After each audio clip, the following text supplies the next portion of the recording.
The snow came down like a curtain drawn across the world. Hank Donnelly hunched low over his Harley, feeling every frozen mile in the marrow of his bones. The road ahead was a gray ghost vanishing into white, where the headlight lost its nerve. His beard had turned to ice.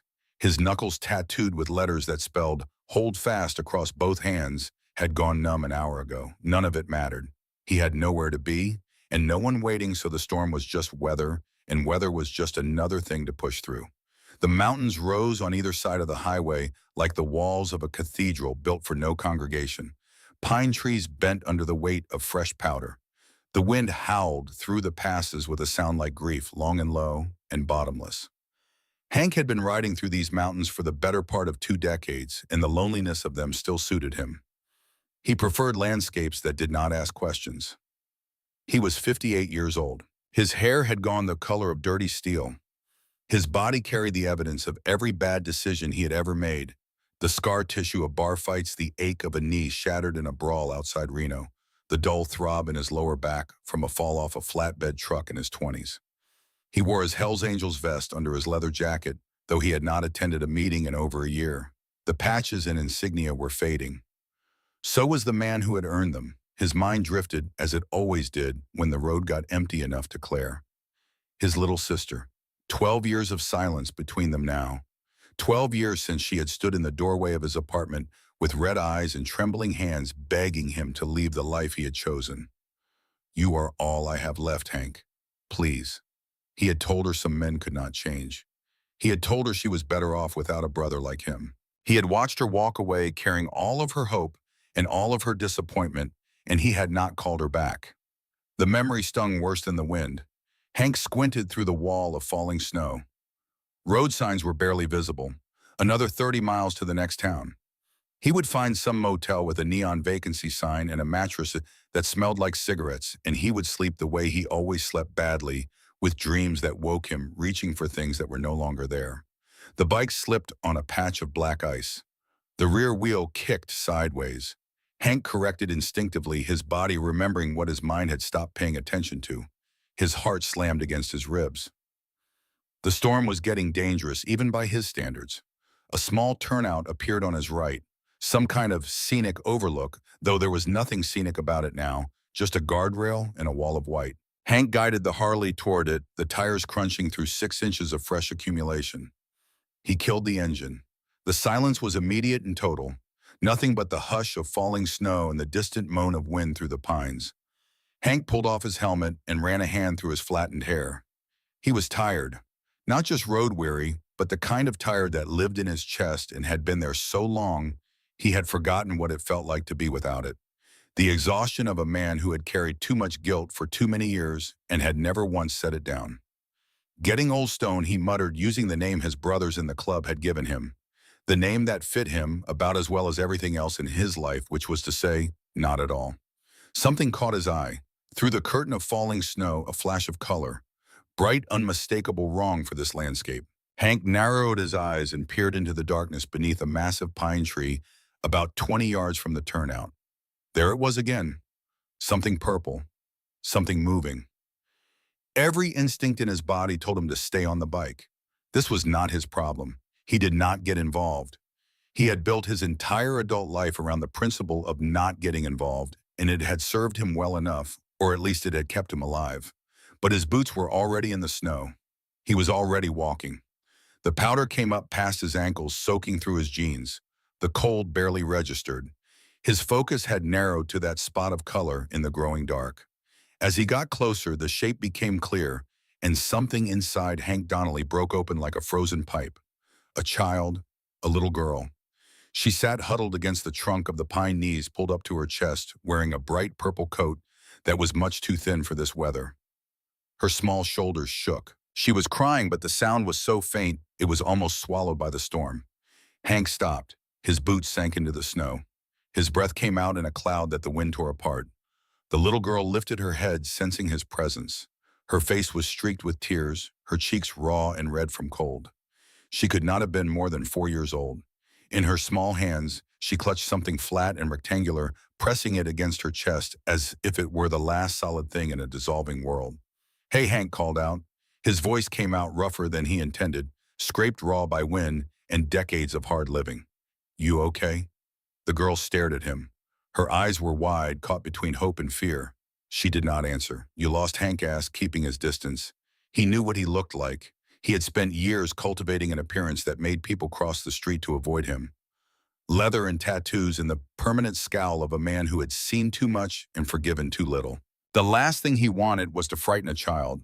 But the girl did not run. She just watched him, her breath forming small clouds that vanished as quickly as they appeared. Her lips had a bluish tint that set off alarms in Hank's mind. He glanced around. No car tracks. No footprints except his own, already filling with the fresh snow. Nothing but trees and the empty highway stretching into darkness in both directions. Where are your parents? He tried again, crouching down despite the pain that shot through his bad knee. The girl's eyes welled with fresh tears. She clutched whatever she was holding tighter against her chest.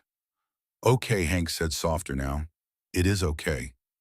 But it was not okay. A child alone in a blizzard was about as far from okay as the universe could arrange. The wind picked up driving needles of ice against his face. The temperature was dropping. Night was falling fast. This was not a situation that allowed for hesitation. Listen, Hank said, taking one careful step closer. It is not safe out here. We need to get you warm. Can you tell me your name? The girl's mouth moved, but her voice was so small that the wind stole it before it reached him. What was that? He leaned in. Rosie, she whispered. Okay, Rosie, I am Hank. I have got a motorcycle right over there. I can take you someplace warm. Then we will figure out how to find your folks. He held out his hand. His knuckles were scarred and tattooed, the hands of a man who had used them as weapons more times than he could count. Not the kind of hands a child should trust. Rosie looked at them. Then she looked at his face.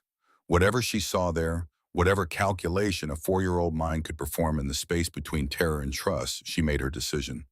She uncurled from her protective ball and tried to stand. Her legs buckled. She was too cold, too stiff. She fell back against the tree with a whimper that cut through Hank like a blade. He closed the distance in 2 strides. I'm going to pick you up, he said, just to get you to the bike. She did not protest. When he scooped her into his arms, she weighed almost nothing. A bird with hollow bones. Her small body trembled against his chest, shaking with a cold that had gone deep. As he lifted her, Hank got his first clear look at what she had been clutching so desperately. A photograph. Worn at the edges, creased down the middle from being folded and unfolded countless times. What you got there? He asked, trying to keep his voice light as he carried her through the snow toward his motorcycle. Rosie did not answer. She pressed the photo between her small palm and his leather jacket and held on.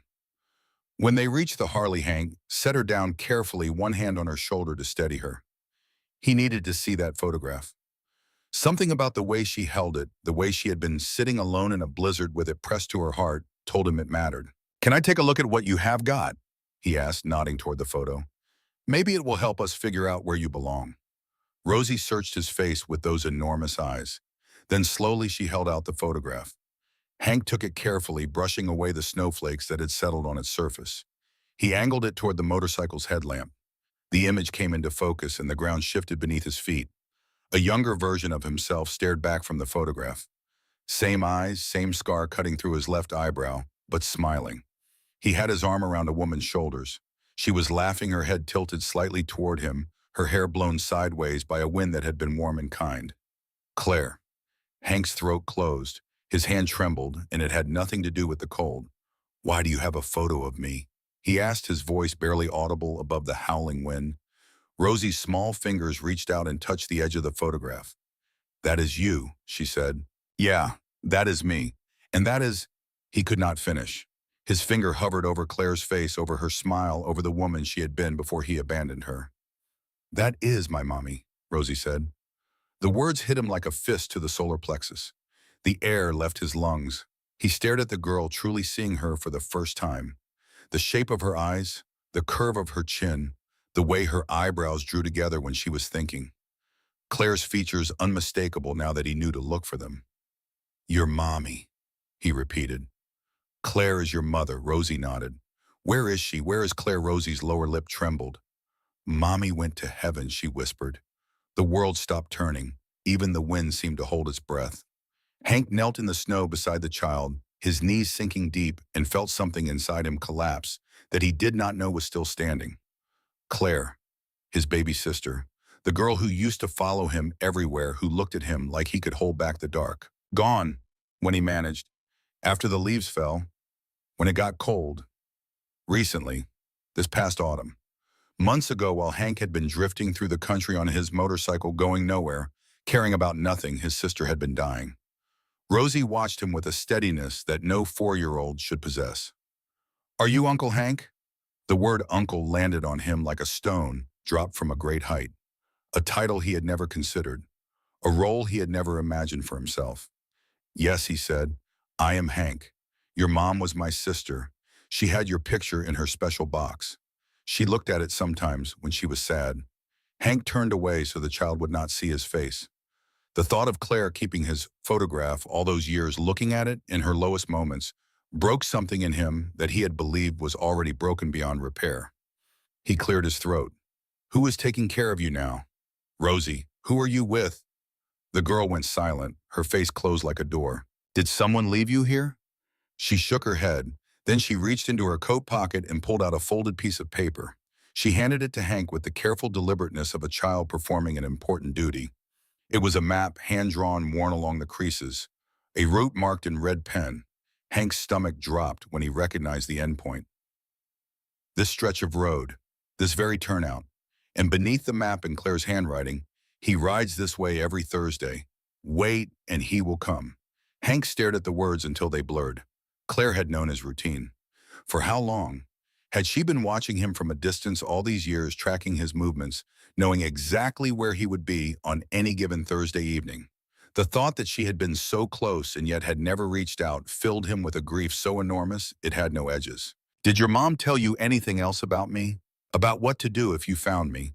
"She said you would keep me safe," Rosie replied, looking up at him with a trust so complete it terrified him. Hank shrugged out of his heavy leather jacket and wrapped it around her tiny frame.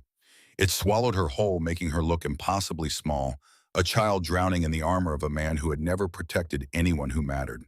He lifted her onto the motorcycle, guided her small arms around his waist, and told her to hold on as tight as she could. Her fingers locked together against his stomach. Not nearly enough grip, but it would have to do. He kicked the Harley to life and pulled slowly onto the road, riding more carefully than he had ever ridden in his life. Every instinct that had once served recklessness now served caution. He took the curves gently. He watched for ice. He felt her small hands against his stomach and rode as though the road itself might break if he pushed too hard. The snow was easing. The worst of the storm had passed overhead and moved east, leaving behind a landscape that glittered under the emerging stars. The road was still treacherous, still empty, but something about the clearing sky made Hank feel that the worst was not behind them, but ahead, waiting in whatever came next. Half a mile down the highway, a neon sign glowed through the swirling snow. Nadine's Diner. Hank had passed it 100 times and never stopped. Tonight, the warm yellow light in the windows looked like the only safe harbor in a drowning world. He parked close and carried Rosie inside. The bell above the door announced them. The warmth hit like a wall. Hank felt Rosie relax against his chest, her shaking easing by a fraction. An older waitress behind the counter looked up. Her name tag read Nadine. Her eyes widened at the sight of the massive tattooed biker cradling a tiny girl wrapped in a leather jacket 3 sizes too large. "Table for 2, Hank said. Nadine led them to a booth near the heating vent without comment. She brought hot chocolate with whipped cream for Rosie and black coffee for Hank, and she kept her questions to herself, though her eyes said plenty. Rosie wrapped both hands around the mug and stared at Hank over the rim. The whipped cream left a white mustache on her upper lip. She did not seem to notice. "Your mommy," Hank said carefully. "She was sick." Rosie nodded. "She had bad cells. The doctor gave her medicine that made her hair fall out. Then she got too tired to get up. Cancer. Claire had been fighting cancer and he had not known. Had not been there, had not held her hand or told her he was sorry or said goodbye. "Where were you staying after your mom passed?" Hank asked, his voice low. "With Miss Penny. She was Mommy's friend. But then a man came and she got scared and told me to run." "What man?" Rosie shook her head and picked up her spoon, stirring the hot chocolate without drinking it. Her face had closed again. The door shut tight. Hank did not press. He watched her eat the bowl of chicken noodle soup Nadine brought small spoonful by small spoonful, and he tried to piece together what had happened. Claire dies. Rosie stays with a friend. Someone shows up, someone frightening enough that the friend sends a 4-year-old into the wilderness with nothing but a photograph and a hand-drawn map. The alarm bells in his head were deafening. Rosie finished her soup and drank the hot chocolate, slowly blowing on each sip the way someone had taught her. Claire had taught her that. His sister dying of cancer, still finding time to teach her daughter to blow on hot drinks. Hank paid the check and left a tip that made Nadine's eyebrows rise. Then he carried Rosie back to the motorcycle, and they rode the remaining miles to the town where Hank kept his apartment, the girl pressed against his back, the photograph tucked safely inside the leather jacket that still surrounded her like a shell.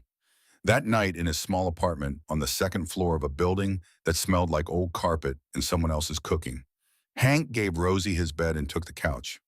The apartment was spare. A worn leather sofa, a basic television, a kitchen that consisted of a hot plate and a microwave. Nothing about it said home. Nothing about it said a child should be here. Rosie stood in the bedroom doorway in a black Harley-Davidson t-shirt that hung past her knees, clutching the photograph against her chest. She looked like a small ghost haunting a room that had never known tenderness. "Good night," Hank said from the couch. Rosie did not move. "Uncle Hank, yeah, Mommy always checked for monsters." He blinked. Monsters under the bed. And in the closet, Hank got up his joints, protesting, and walked to the bedroom.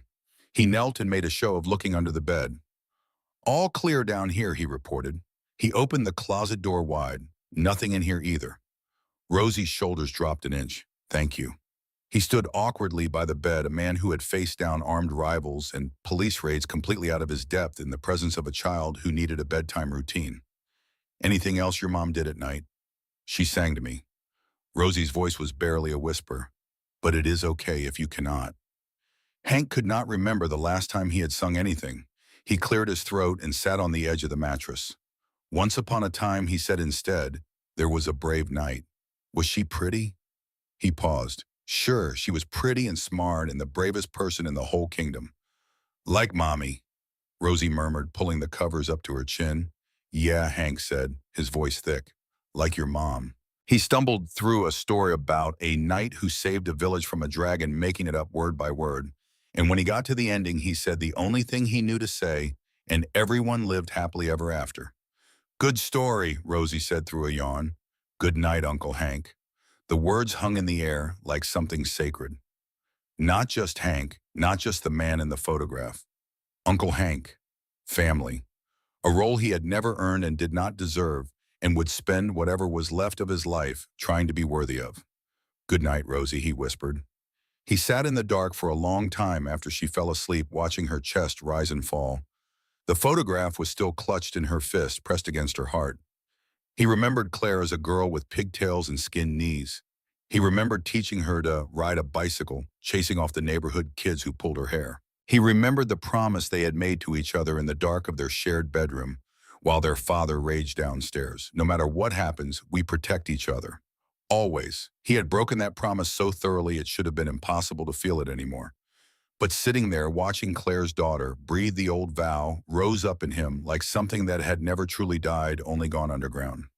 Morning came in pale stripes through the blinds. Hank had not slept.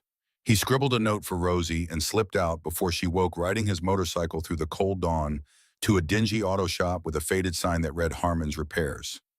Gus Harmon was a stocky man with a graying mustache and oil-stained hands, and the look of someone who had seen enough of the world to know better than to be surprised by anything. He poured coffee and listened without interruption as Hank laid out the situation. "Claire came by here once," Gus said when Hank finished. "Maybe 6 years ago. Looking for you. Would not tell me why. Just wanted to know if I had seen you around. And you told her what truth? That you had gone nomad. That nobody knew where you were half the time." Gus leaned back in his chair, the springs creaking. "She seemed scared, Hank. Not of me, of something else.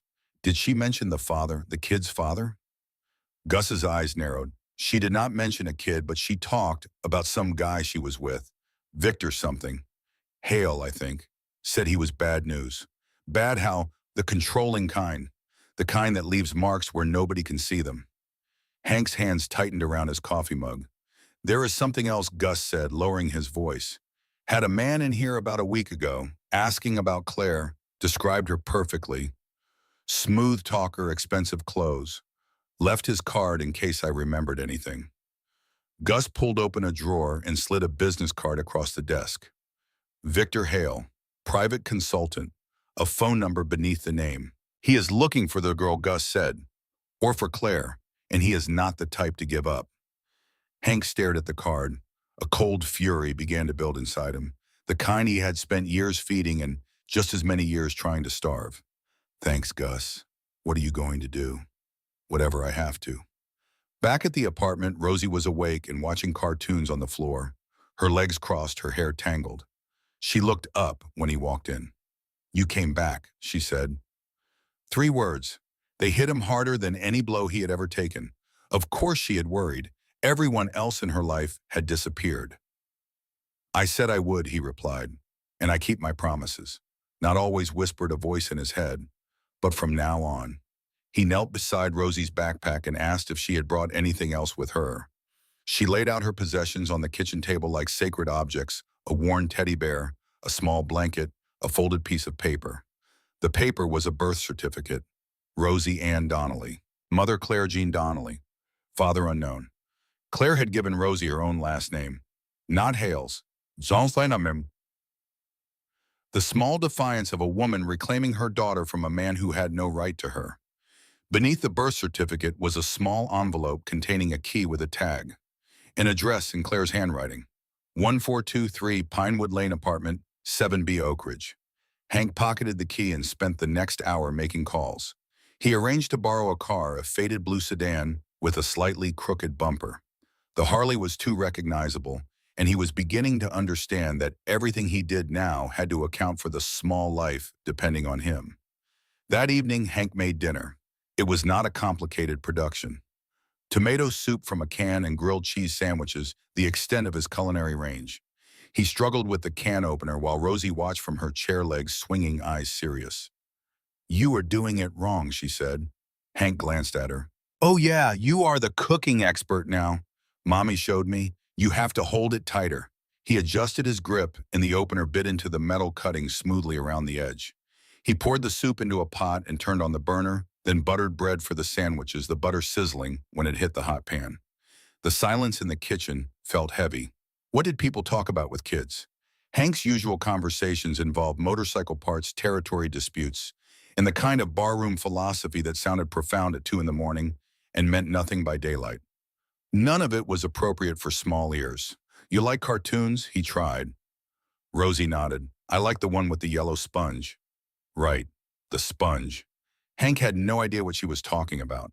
He flipped a sandwich. The bread was golden brown and the smell of melting cheese filled the apartment with a warmth it had never known. He cut the sandwiches into triangles and set them in front of Rosie with a bowl of soup. They ate across from each other at the small kitchen table. Rosie blew carefully on each spoonful of soup before taking a tiny sip. So cautious, so precise.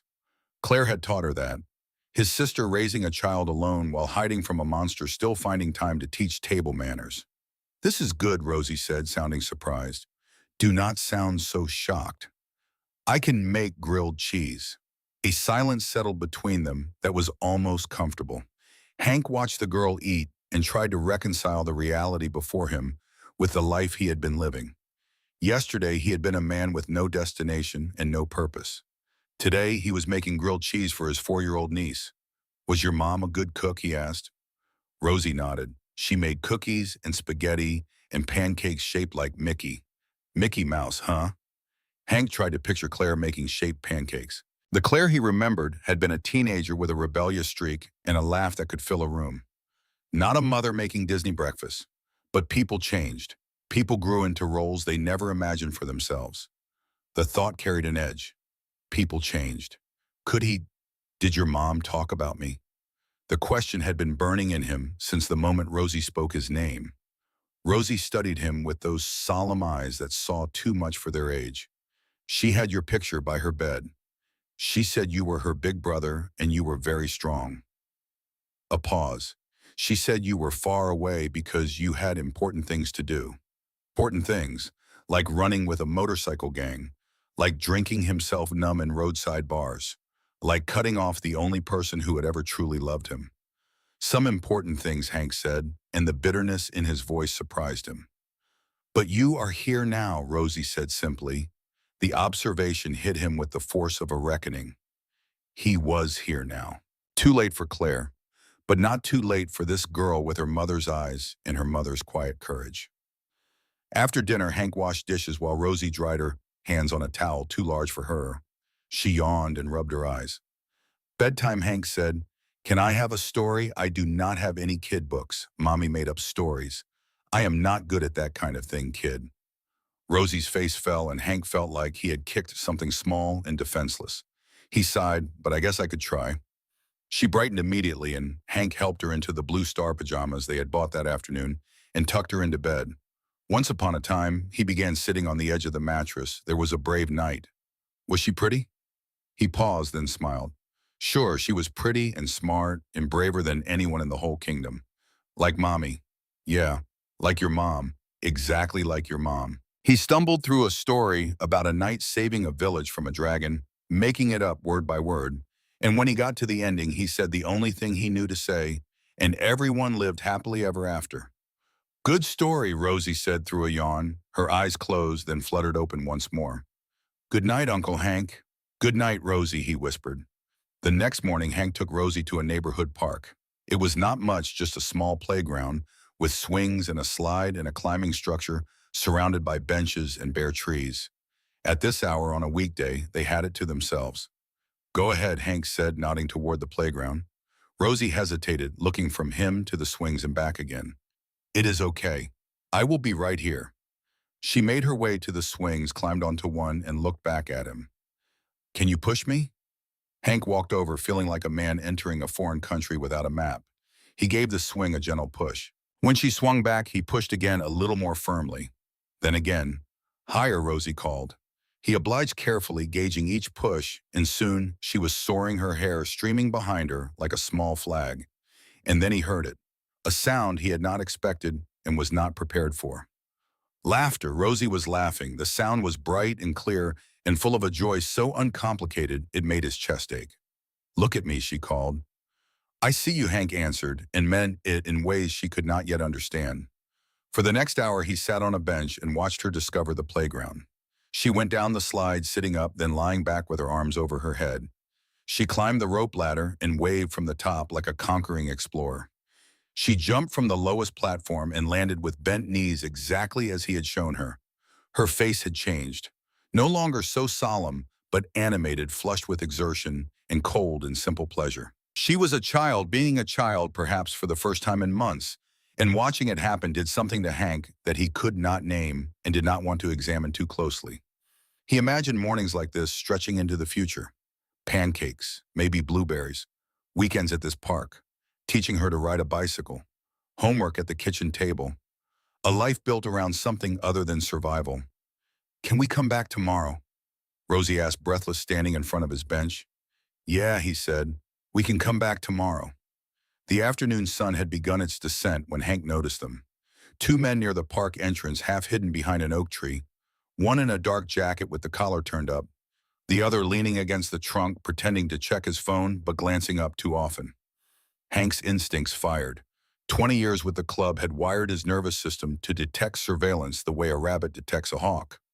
Rosie, he called, keeping his voice casual. Time to go, kiddo. All ready? Yeah, we need to grab some things before we head home. He took her hand and guided her toward the side exit away from the men. They played a game he invented on the spot, quick steps, big strides without running. Rosie giggled, taking exaggerated steps that made her wobble. Under different circumstances, it might have been funny. At the car, he buckled her in and pulled away with forced calm. In the rearview mirror, one of the men took a photo of his license plate. Hank drove for 20 minutes, making random turns, watching for tails. By the time he was satisfied they were not being followed, the sun was setting and Rosie had fallen asleep in her booster seat, her head lolled to one side, her small hand resting on her teddy bear. He carried her upstairs, locked the door, pulled the blinds, and sat in the gathering dark with the weight of what was coming pressing down on him. Victor Hale had found them. The men at the park were his. The license plate photo meant they would be tracked, identified, located. The clock was running now. The next day they drove to Oak Ridge. Rosie sat in a booster seat Hank had purchased at a department store on their way out of town, watching the world pass by her window with quiet fascination. She pointed at eyes in bright-colored houses and a mailbox shaped like a fish, and each time she pointed, Hank felt something loosen in the knot that had lived in his chest for 12 years. The simple act of driving somewhere with a child in the back seat, of being responsible for another heartbeat, was rewriting the meaning of every mile. The apartment building on Pinewood Lane was modest but well-maintained, with small flower beds lining the walkway and clean windows that caught the afternoon light. It looked like the kind of place where people hung curtains and watered plants and lived quiet lives. It looked nothing like a hiding place. An elderly woman walking a small white dog approached the entrance just as Hank and Rosie reached it. She eyed Hank with the wariness his appearance always inspired, but then her gaze fell on the little girl at his side and her entire demeanor changed. "Oh my goodness," she said, one hand flying to her mouth. "Is that little Rosie Claire's girl?" Hank tensed. "You knew Claire. I am Mrs. Bellamy from 6B, the woman said, already kneeling down with the careful effort of someone whose knees no longer cooperated fully. "I used to watch this angel when her mother worked late shifts. Hello, sweetheart. Do you remember me? I made you those chocolate chip cookies." Rosie nodded shyly, stepping half behind Hank's leg, but offering a small smile that told Hank she remembered more than she could articulate. Mrs. Bellamy straightened up, and the brightness in her face gave way to concern. "I have not seen Claire in months. Is she all right?" Hank looked down at Rosie, then back at the old woman. "Claire passed away recently," he said quietly. "Cancer. I am her brother. I am looking after Rosie now." Mrs. Bellamy's hand went to her heart. She stood very still for a moment, the wind moving her silver hair, and Hank watched a grief cross her face that was genuine and deep in the way that only comes from losing someone whose kindness had been a steady light in your daily life. She let them into Claire's old apartment with a spare key. The rooms were empty except for larger furniture the landlord had not yet removed. A small table, a worn couch, a bed frame without a mattress. The walls still held the ghost marks of pictures that had once hung there. Nail holes, faint rectangles of lighter paint where frames had blocked the sun. Rosie wandered through the rooms, slowly touching the walls as if searching for something she could not name. Hank watched her and felt the absence of Claire like a physical force, a vacuum where a life had been. Mrs. Bellamy sent Rosie downstairs for cookies, and when the child was gone, the old woman's face hardened with the gravity of what she needed to say. "Your sister was terrified of someone. She never told me his name, but I could see it in everything she did. She checked the locks twice every night. She would not stand near windows after dark. She jumped when someone knocked on the door unexpectedly. Once I came up to return a dish, and when I knocked, I heard her scream before she realized it was me. A man came looking for her about a year ago." Mrs. Bellamy continued. "Charming fellow on the surface. Wore a nice coat, brought flowers, said he was an old friend. But something in his eyes was wrong, Mr. Donnelly, something flat and hungry. When I told Claire about his visit, the color drained from her face so completely I thought she might faint. That was the night she started packing. How many times did she move? 3 times in the 2 years I knew her. Always suddenly. Always in the middle of the night. The last time was the worst. I heard them leaving at 3 in the morning. I came out to say goodbye, and Claire was carrying Rosie with one hand and a single suitcase with the other.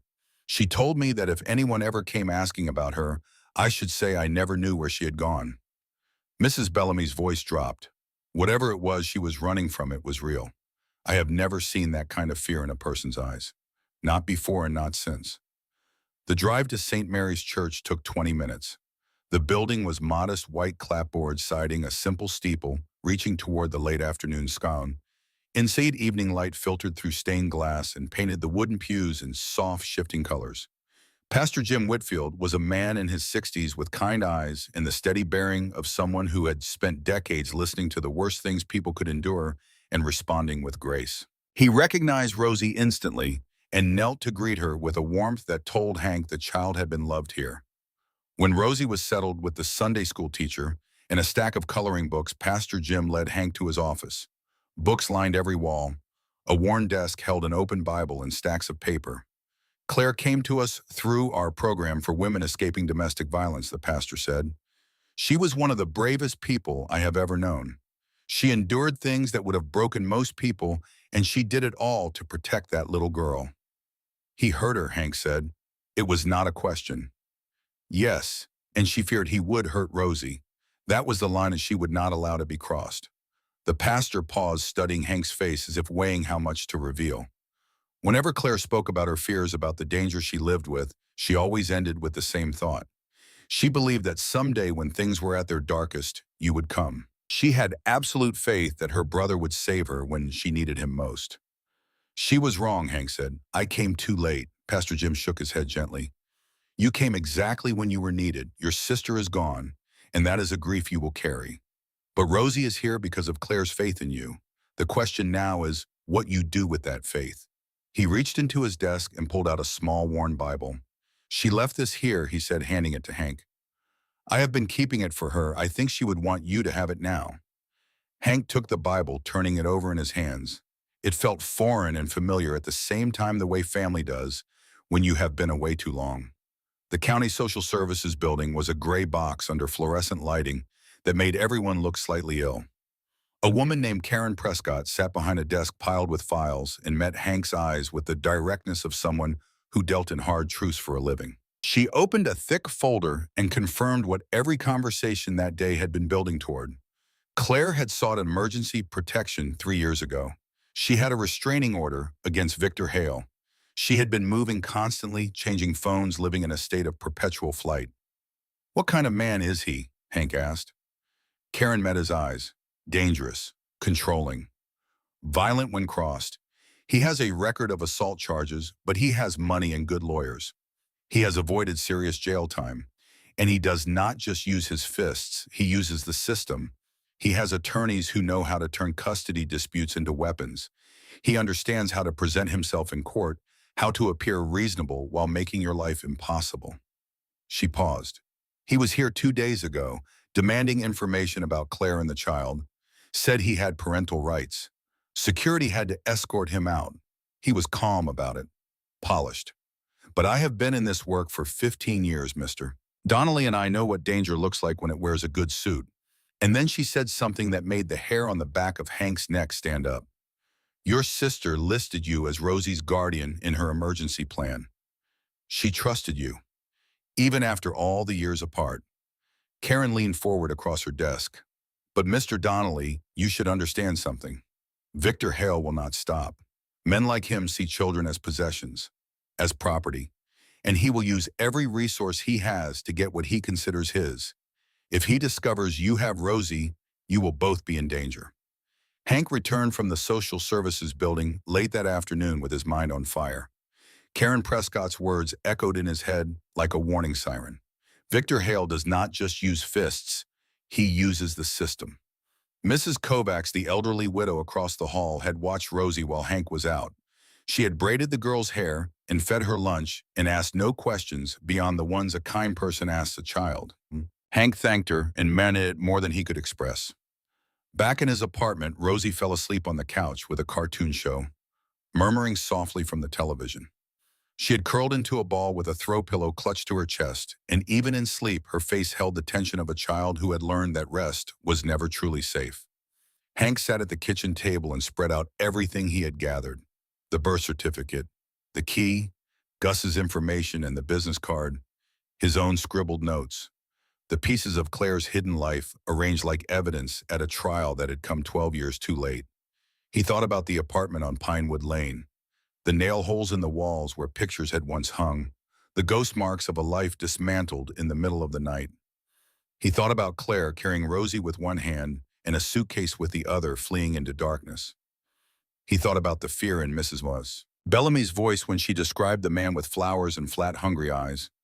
And he thought about himself, where he had been during all of it, on the road, on his motorcycle, running from nothing toward nothing, burning fuel in years, while his sister fought a war on 2 fronts, a disease that was killing her body, and a man who had been killing her spirit long before the cancer came.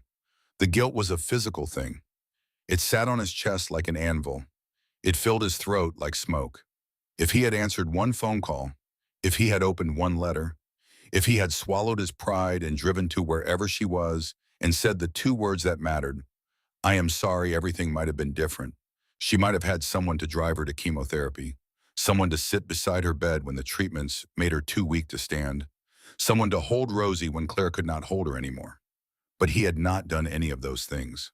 He had ridden his motorcycle through empty landscapes and called it freedom, when all along it had been cowardice dressed in leather. That night, Hank sat in darkness while Rosie slept. The information he had gathered formed a picture so clear it burned. Claire had spent years running from a man who had hurt her, hiding their daughter, moving from apartment to apartment, dying slowly of cancer while trying to keep Rosie safe. She had never asked Hank for help. She had simply prepared for the possibility that one day he would need to give it. He pulled out the photograph and held it near the lamp on the kitchen counter. Then he remembered something from their childhood, a trick they had used to pass secret messages when their father was checking their notes. Writing with lemon juice that turned visible when heated. Hank struck a match and held the flame carefully beneath the back of the photograph. Slowly, like ghosts rising from paper, words appeared in Claire's small, precise handwriting. Hank, if you are reading this, I could not keep her safe anymore. I have always watched you from afar. You think you are lost to darkness, but I have seen your light. The men who follow you would die for you. That is not fear. That is love. You have strength no one else has, not just to fight, but to protect. You are the only one I trust with her. She needs a guardian, not just a parent. I believe in who you are, not what you have done. Remember the promise we made as children. It is time. Love always. Claire. Hank read the message 3 times. His vision blurred and he did not wipe his eyes. The promise to protect each other, no matter what. He looked over at Rosie, a small shape under heavy covers, her face peaceful in sleep, the photograph's twin still clutched in her small fist. Claire had been watching him all these years, believing in him when he had given up on himself, seeing light where he saw nothing but ash. She had trusted him with the most precious thing in her life. I will not let you down, Hank whispered. Not this time. The words were both a prayer and a vow, and the first true thing he had said in 12 years. Outside, the snow had stopped falling. The sky had cleared to reveal a field of stars so bright they seemed close enough to touch. And in the silence of the apartment, something shifted in Hank Donnelly. A purpose began to take root in ground that had been barren for so long he had forgotten anything could grow there. Claire had seen something in him worth trusting. Now he had to become worthy of that trust. He closed his eyes and leaned back in the chair, the photograph resting on his chest, and for the first time in longer than he could remember, the weight he carried felt like something he could bear. Not lighter, not gone, but shaped differently. Shared with the memory of a sister who had loved him through everything, and with the sleeping child who had inherited that love, like a torch passed in the dark. Hank drifted into something that was not quite sleep, but was the closest he had come to peace in 12 years. The apartment was still. The night was quiet. Rosie's breathing was a soft, steady rhythm from the bedroom, and the world beyond the walls had gone silent under a blanket of fresh snow. Then in the dead of night, a sound cut through the stillness. 3 slow knocks on the apartment door. Hank's eyes snapped open. Every nerve in his body went taut. His hand reached instinctively for the baseball bat leaning against the wall. He moved silently to the door and pressed his eye to the peephole. A man stood in the hallway, clean-cut, well-dressed, an expensive coat draped over broad shoulders. A smile on his face that was all surface and no warmth. The kind of smile that had probably charmed 1,000 people and fooled every one of them except the ones who knew what it cost. I know you are in there, Hank, the man said softly through the door. His voice carried the easy confidence of someone who was accustomed to getting what he wanted and could not imagine a world where that might change. Let us talk like adults. Hank stood frozen. Behind him down the short hallway, Rosie slept peacefully, unaware that the man her mother had spent years running from had just arrived at their door. I am Victor Hale, the man continued, and I believe you have something that belongs to me. The words hung in the air like a threat wrapped in silk. Hank stood in the dark, one hand on the bat, the other pressed flat against the door, and felt the ground beneath his feet begin to tremble with the weight of everything that was about to come. Hank slowly opened the door, keeping the chain lock fastened. Through the narrow gap, he faced Victor Hale for the first time. The man before him looked nothing like the monster Hank had constructed in his imagination. Victor was well-built, polished, wearing an overcoat that cost more than everything in Hank's apartment combined.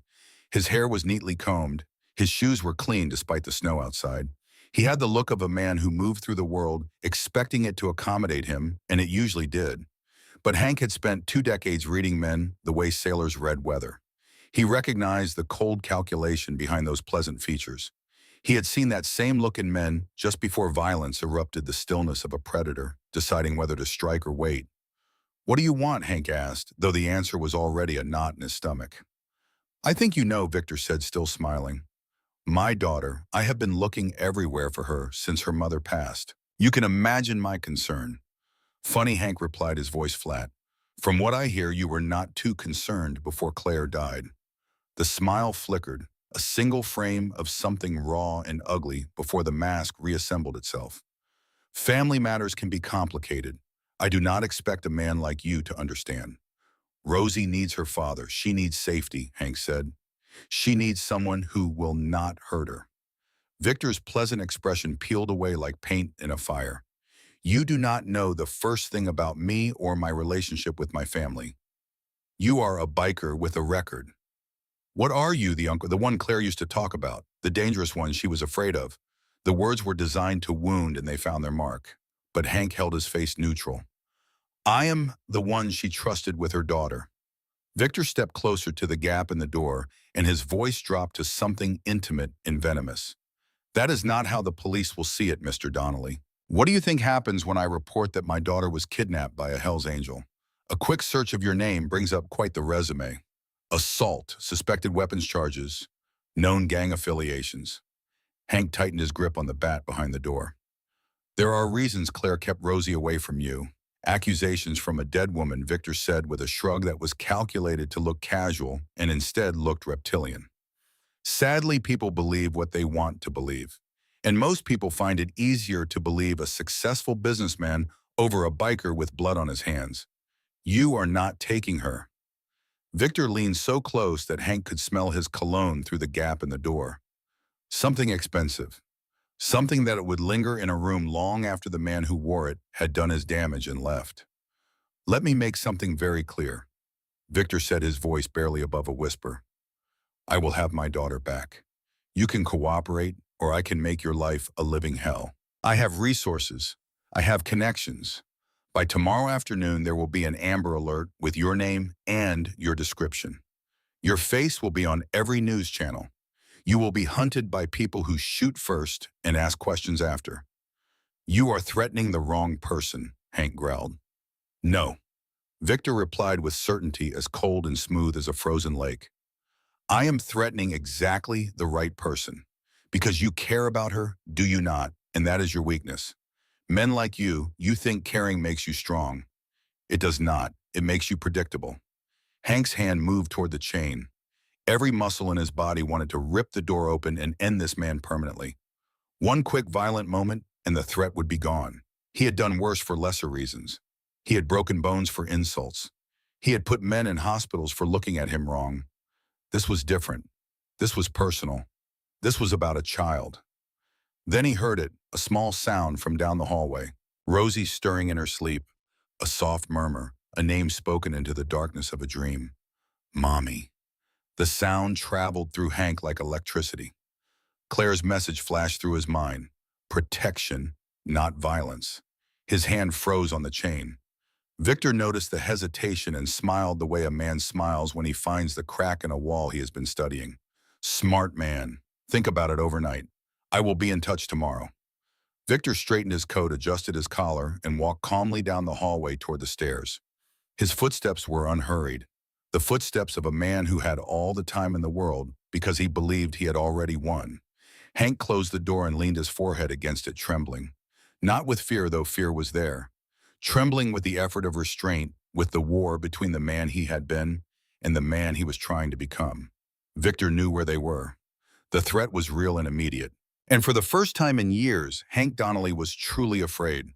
Not for himself. He had stopped being afraid for himself a long time ago. He was afraid for the little girl sleeping 20 feet away who trusted him to keep her safe. He did not sleep. He paced the apartment in the dark, checking locks, peering through blinds, running scenarios. By dawn, he had a plan. They would leave. Today. He would pack what they needed and drive north. He had contacts who could get them across the border. New names, new identities, a clean start in a place where Victor Hale's money and connections meant nothing. Morning light crept into the kitchen. Hank stood at the stove frying eggs in his only pan. The smell of coffee filled the apartment. Behind him, Rosie sat at the table coloring with the crayons he had bought her face serious with concentration. "You want toast?" he asked over his shoulder. Rosie nodded. "With butter, please." Something about the politeness, the careful manners, that Claire had woven into this child despite everything made Hank's resolve harden. He would protect this girl. He would give her the life Claire had wanted for her, even if it meant running forever. "Uncle Hank, yeah, kiddo. Can I bring my crayons when we go?" She had heard his late-night phone calls. She understood more than any 4-year-old should have to understand. "Of course you can. We will pack everything up after breakfast." The toaster popped. Hank reached for the butter. A sharp knock rattled the door. His body tensed instantly. His hand moved toward the knife on the counter. Maintenance called, a muffled voice from the hallway. "Got a report of a water leak from the apartment below." It was barely 7 in the morning. Too early for building maintenance. Hank moved quietly to the peephole. A man in coveralls cap pulled low toolbox in hand.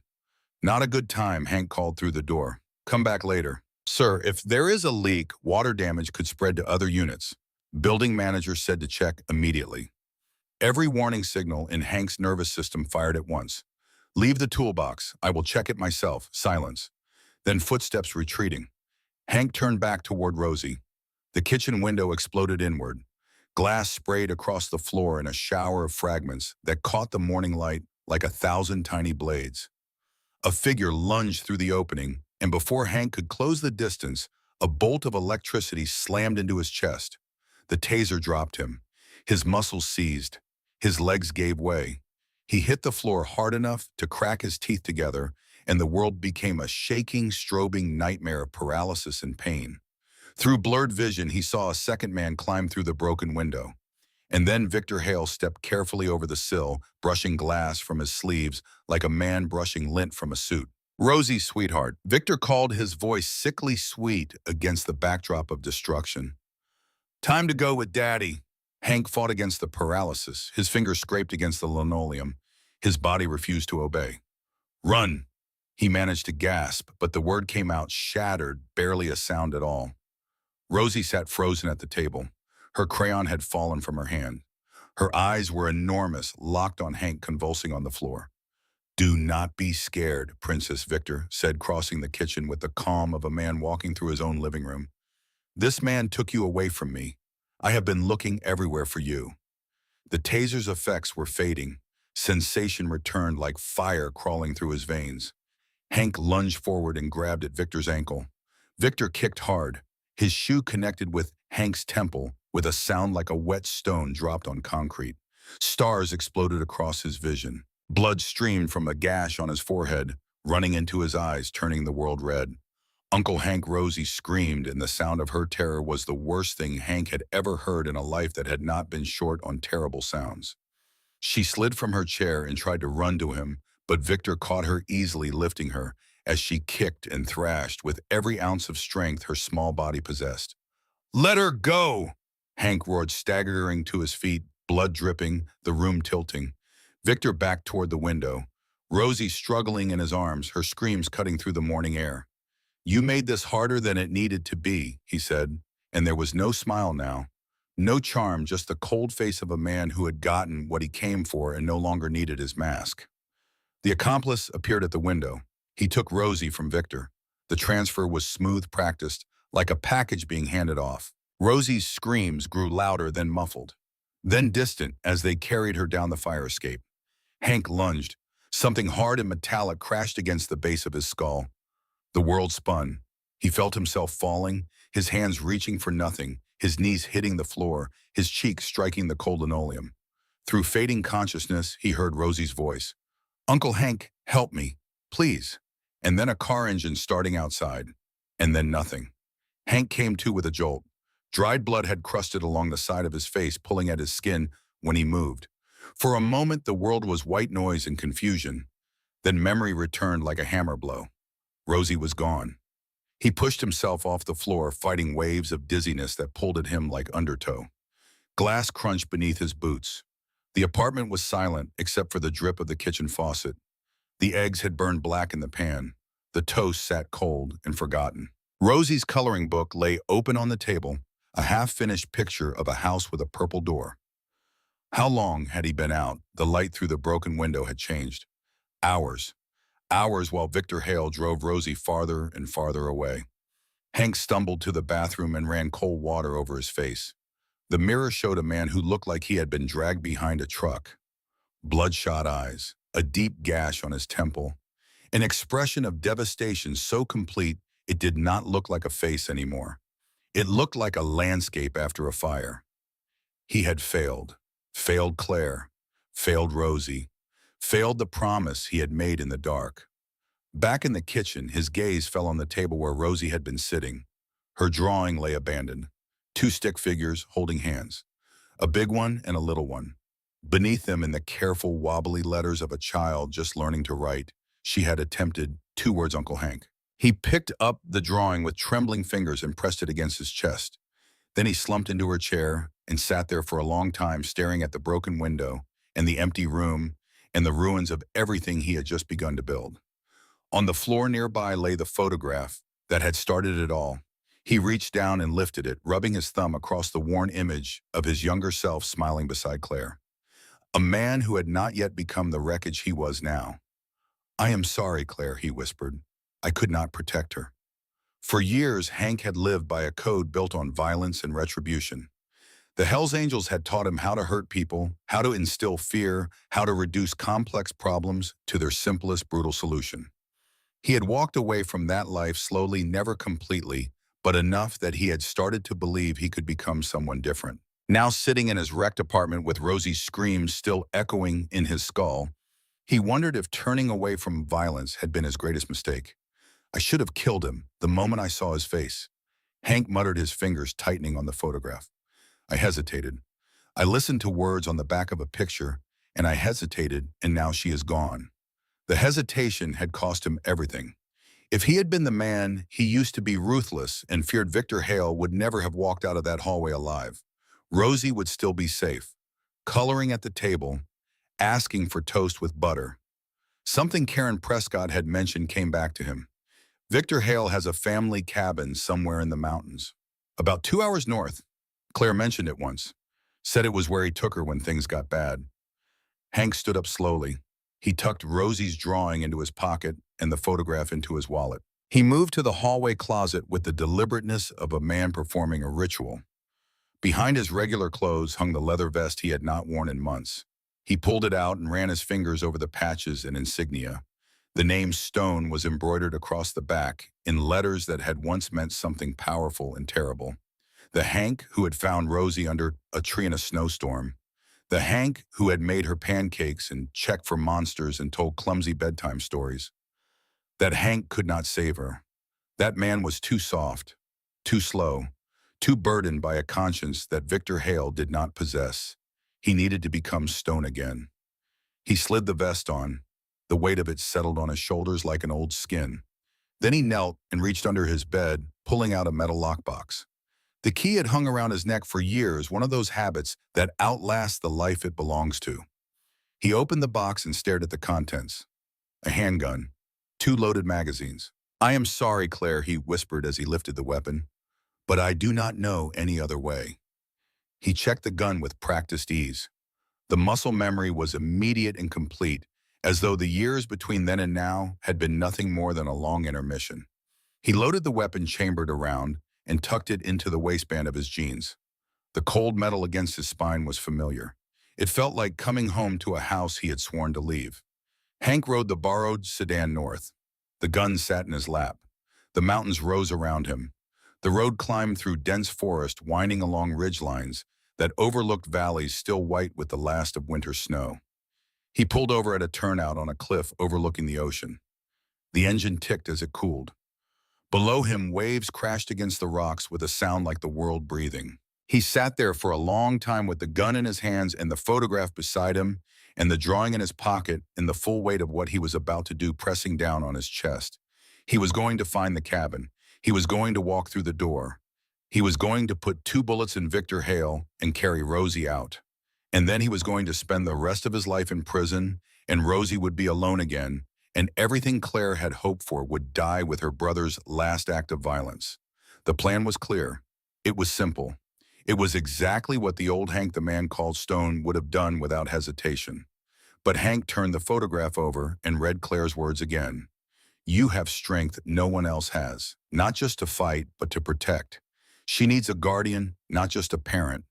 I believe in who you are, not what you have done, Erbaman. He pulled Rosie's drawing from his pocket. Two stick figures, big one and little one. Uncle Hank, written in a 4-year-old's uncertain hand. If he killed Victor, he would go to prison. Rosie would enter the foster system. Everything Claire had sacrificed, every night she had run, every plan she had made, every message she had hidden would amount to nothing.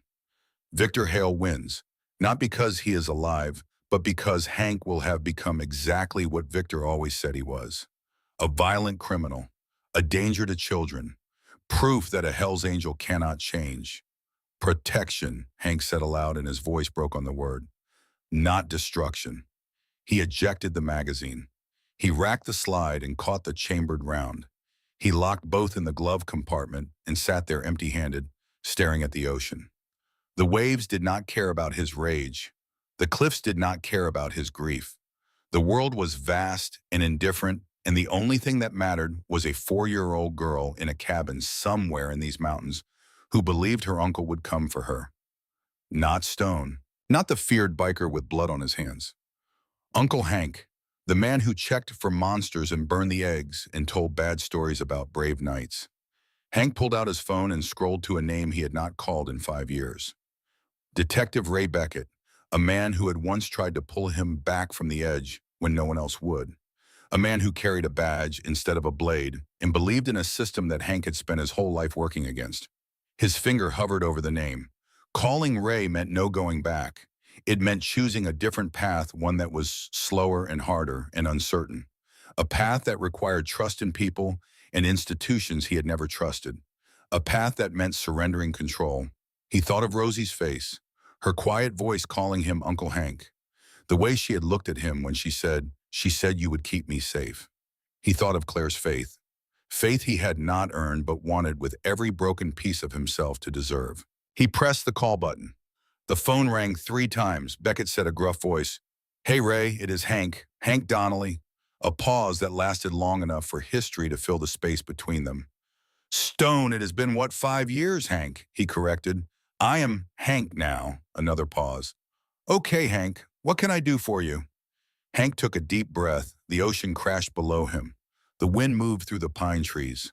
Claire's photograph lay on the passenger seat, face down, her hidden message pressed against the leather. "I need your help," Hank said. "There is a little girl who needs protection. My niece, and I want to do this the right way." As he spoke, explaining the situation in sentences that came easier than he expected, Hank felt something shift inside him. A weight lifting, a path clearing.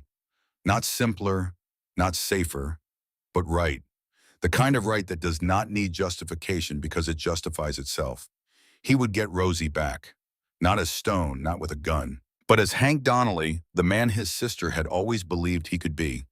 The man who fights not by destroying what threatens, but by building what protects. He started the engine and pulled back onto the road, heading toward the police station, toward a world he had spent his entire life avoiding. And for the first time, the road ahead did not feel like a road to nowhere. It felt like the road home. Detective Ray Beckett's office was small, cluttered, and lit by the kind of fluorescent light that makes even healthy people look like they have not slept in a week. Hank sat in the visitor's chair, his large frame looking out of place among the file cabinets and computer monitors. He had removed his leather jacket, and beneath it, he wore a plain gray t-shirt that made him look almost ordinary. Almost. Ray Beckett was a man built for his profession. Salt and pepper hair cropped close, tired eyes that had seen every kind of human cruelty and still managed to carry something resembling compassion and the kind of patience that comes from 20 years of building cases piece by piece while the clock ran down and the stakes got higher. He leaned forward, elbows on his desk, and listened without interrupting as Hank laid out the story from the beginning. The snowstorm, the girl under the tree, the photograph, the hidden message, Claire's death, Victor Hale, the confrontation at the door. the kidnapping. When Hank finished, the silence in the office lasted a long time. When you called, Ray said, "Finally, I figured it had to be serious. You were not exactly a fan of police stations last time we spoke." "Things change," Hank said quietly. "People change." Ray studied him. "So tell me about this niece of yours." Hank pulled out the photograph and handed it across the desk. Ray examined both sides, running his thumb over the faded writing on the back. "My sister wrote that," Hank explained. "She died of cancer a few weeks ago, left behind her daughter Rosie, 4 years old." And the father, Hank's jaw tightened. Victor Hale, successful businessman on paper, abuser behind closed doors. Claire spent years hiding from him. When she got sick and knew she was dying, she made sure Rosie knew how to find me. And Victor has taken the girl. Broke into my apartment this morning, tased me, knocked me out, took her. Ray made notes on a yellow legal pad, his handwriting small and precise.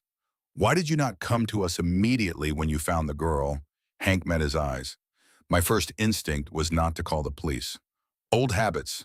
You were going to handle it yourself." "Yes." With a gun, Hank did not flinch from the question. The thought crossed my mind. What changed? Hank reached across the desk and tapped the photograph the side with Claire's hidden message. "My sister. She did not ask me to be violent. She asked me to be a protector. There is a difference, and I almost missed it." Ray nodded slowly, something shifting in his expression. "Tell me everything you know about Hale. Where he might take the girl, where he lives, works, who he knows." For the next hour, Hank laid out every piece of information he had gathered.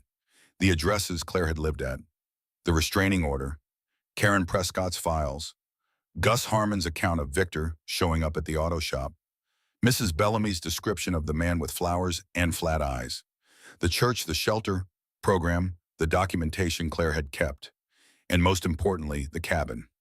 "His family has property in the mountains," Shines, Hank said, pointing to an area on the map Ray had spread across his desk. "About 2 hours north. Remote. No neighbors. Claire mentioned it once to the social worker. Said it was where Victor took her when he wanted to be sure no one would hear." Ray pulled the map closer, tracing the mountain roads with his finger. "County records will have the exact location. Property in the family name, his grandfather's. Been in the family for decades." Ray reached for his phone.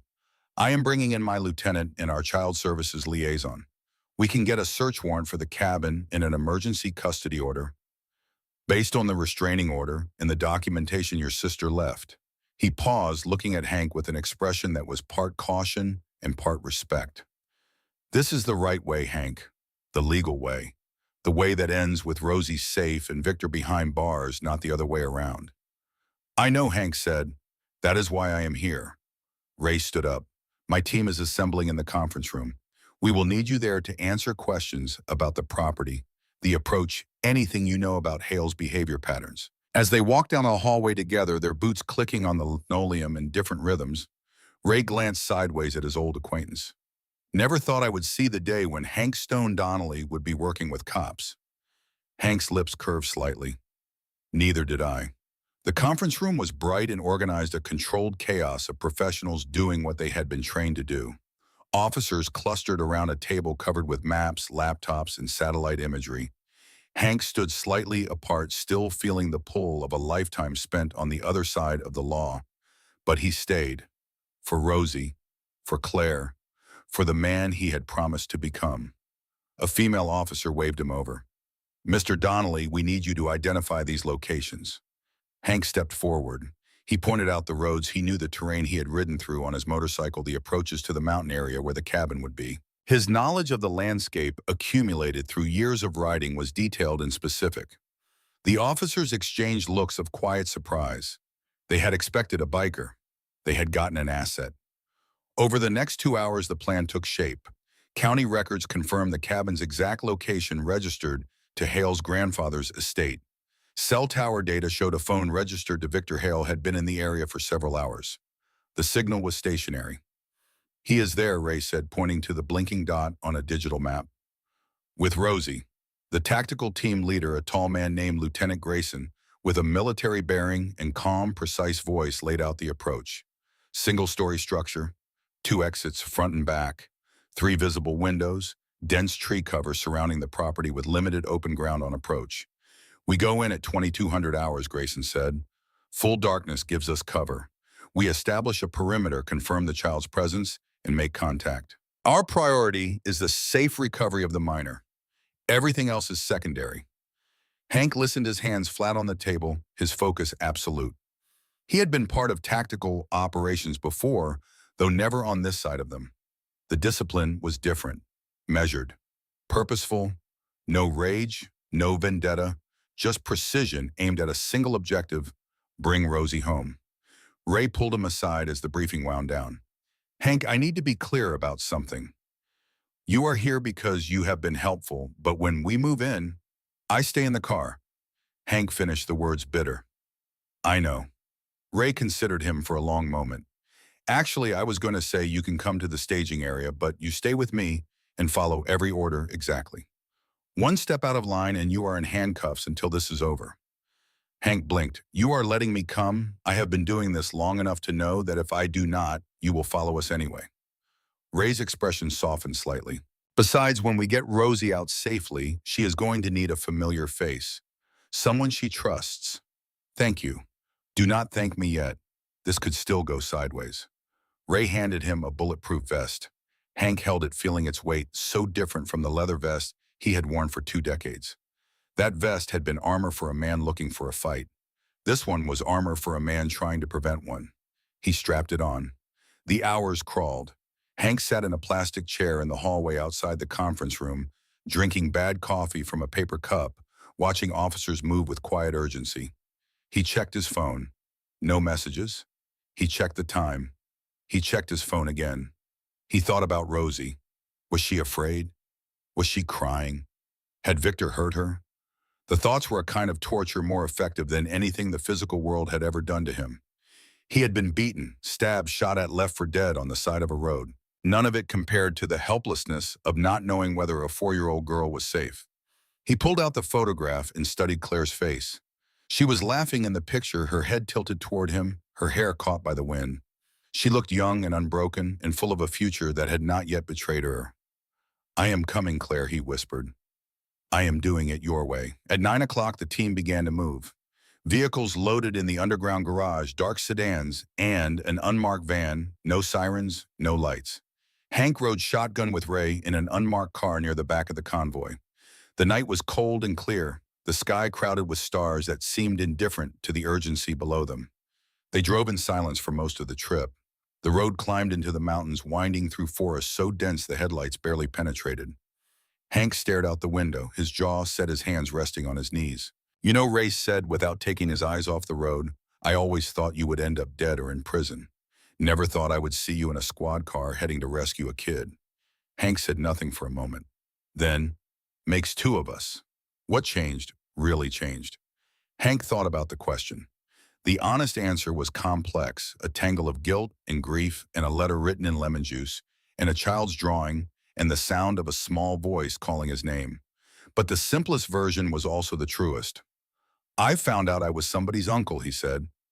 Ray nodded as if that explained everything, and perhaps it did. They reached the staging area at 10:15.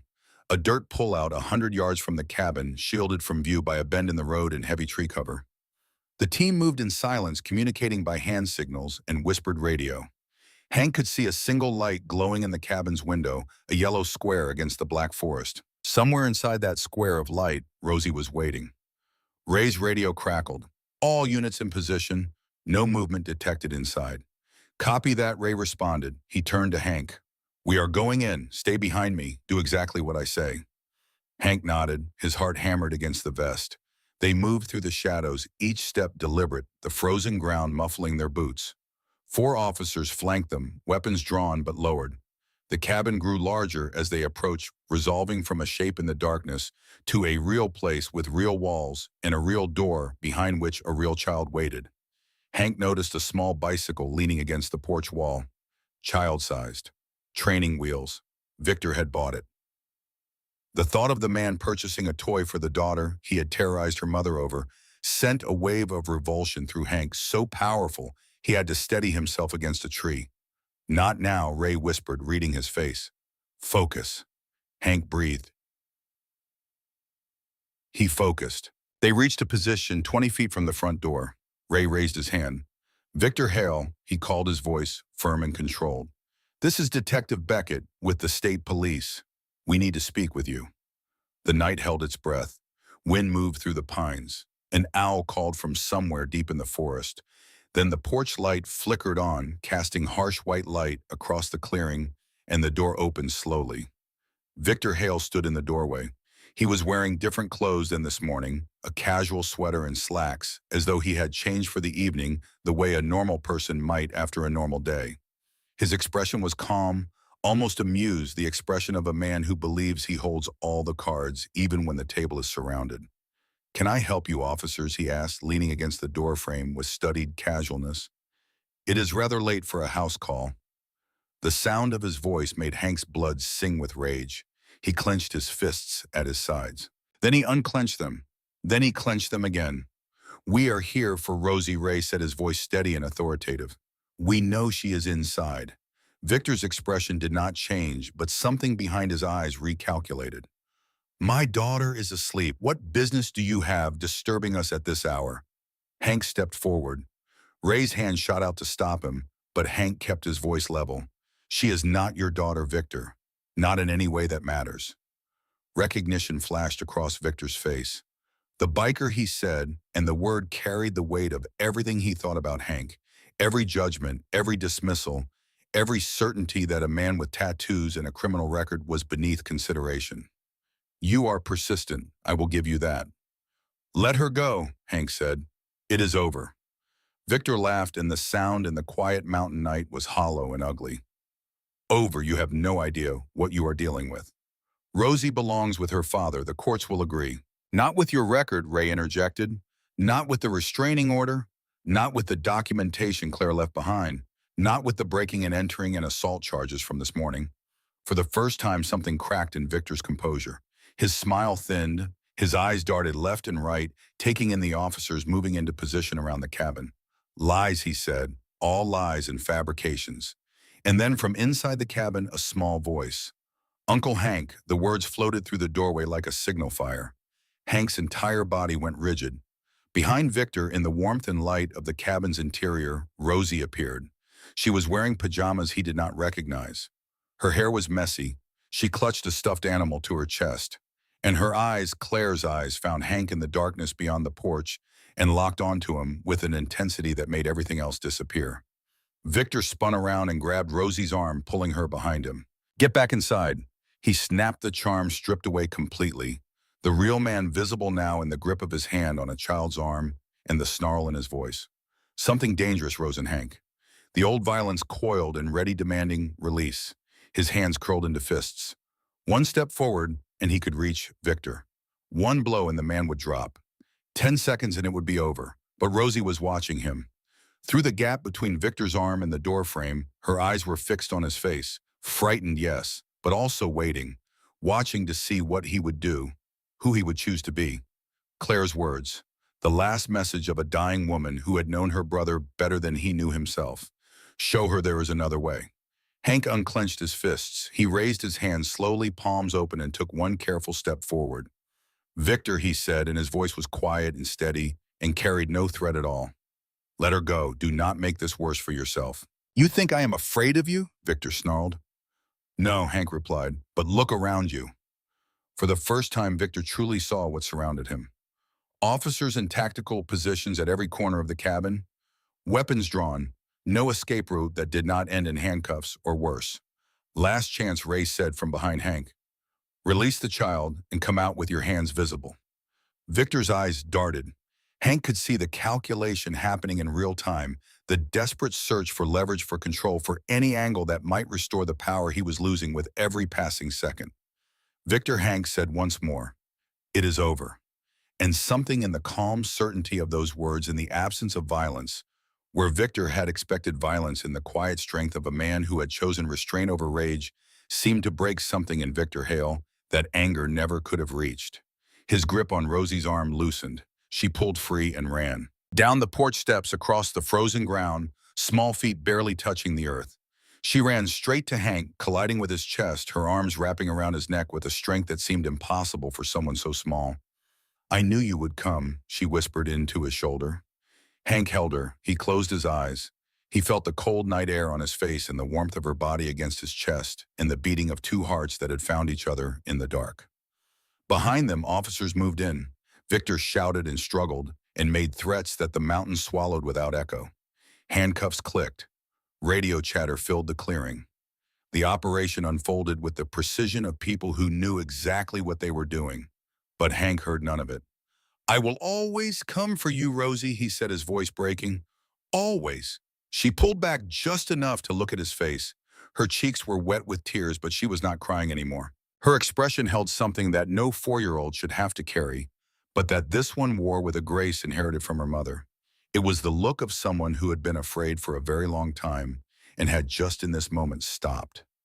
"Your face is hurt," she said, touching the gash on his temple with a gentle finger. "It does not hurt anymore," Hank said, and it was true. Nothing hurt anymore except the relief, which was so enormous, it felt like a kind of pain all its own. Ray Beckett appeared beside them, his face drawn with exhaustion, but carrying the quiet satisfaction of a job done right. "EMTs are on the way. We need to get her checked out." Hank nodded but did not put Rosie down. He was not ready to let go. Not yet. Maybe not for a very long time. They walked together toward the waiting vehicles, Hank carrying Rosie against his chest, her arms still locked around his neck. The night was cold and clear, and the stars above the mountains were bright enough to read by. Behind them, Victor Hale was being guided into the back of a police cruiser, his expensive sweater rumpled. His composure shattered, his mouth still moving with threats that no one was listening to. Rosie did not look back.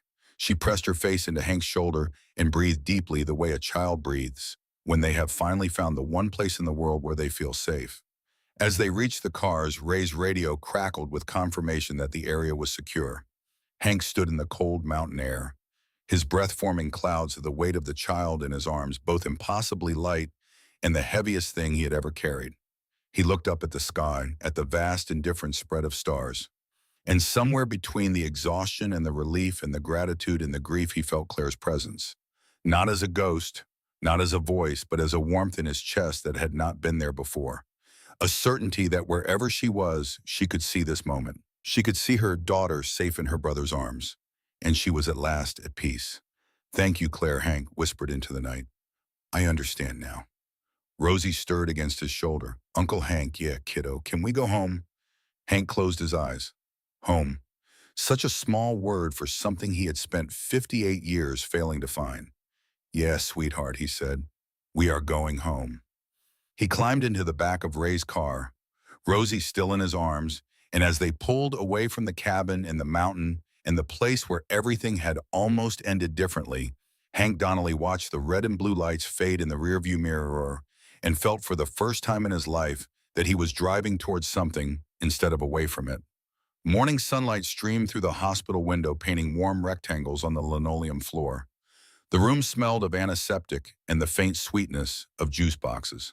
Hank sat in a plastic chair beside Rosie's bed, his elbows on his knees, his hands clasped together, watching the child color inside the lines of a picture book a nurse had brought her during the night.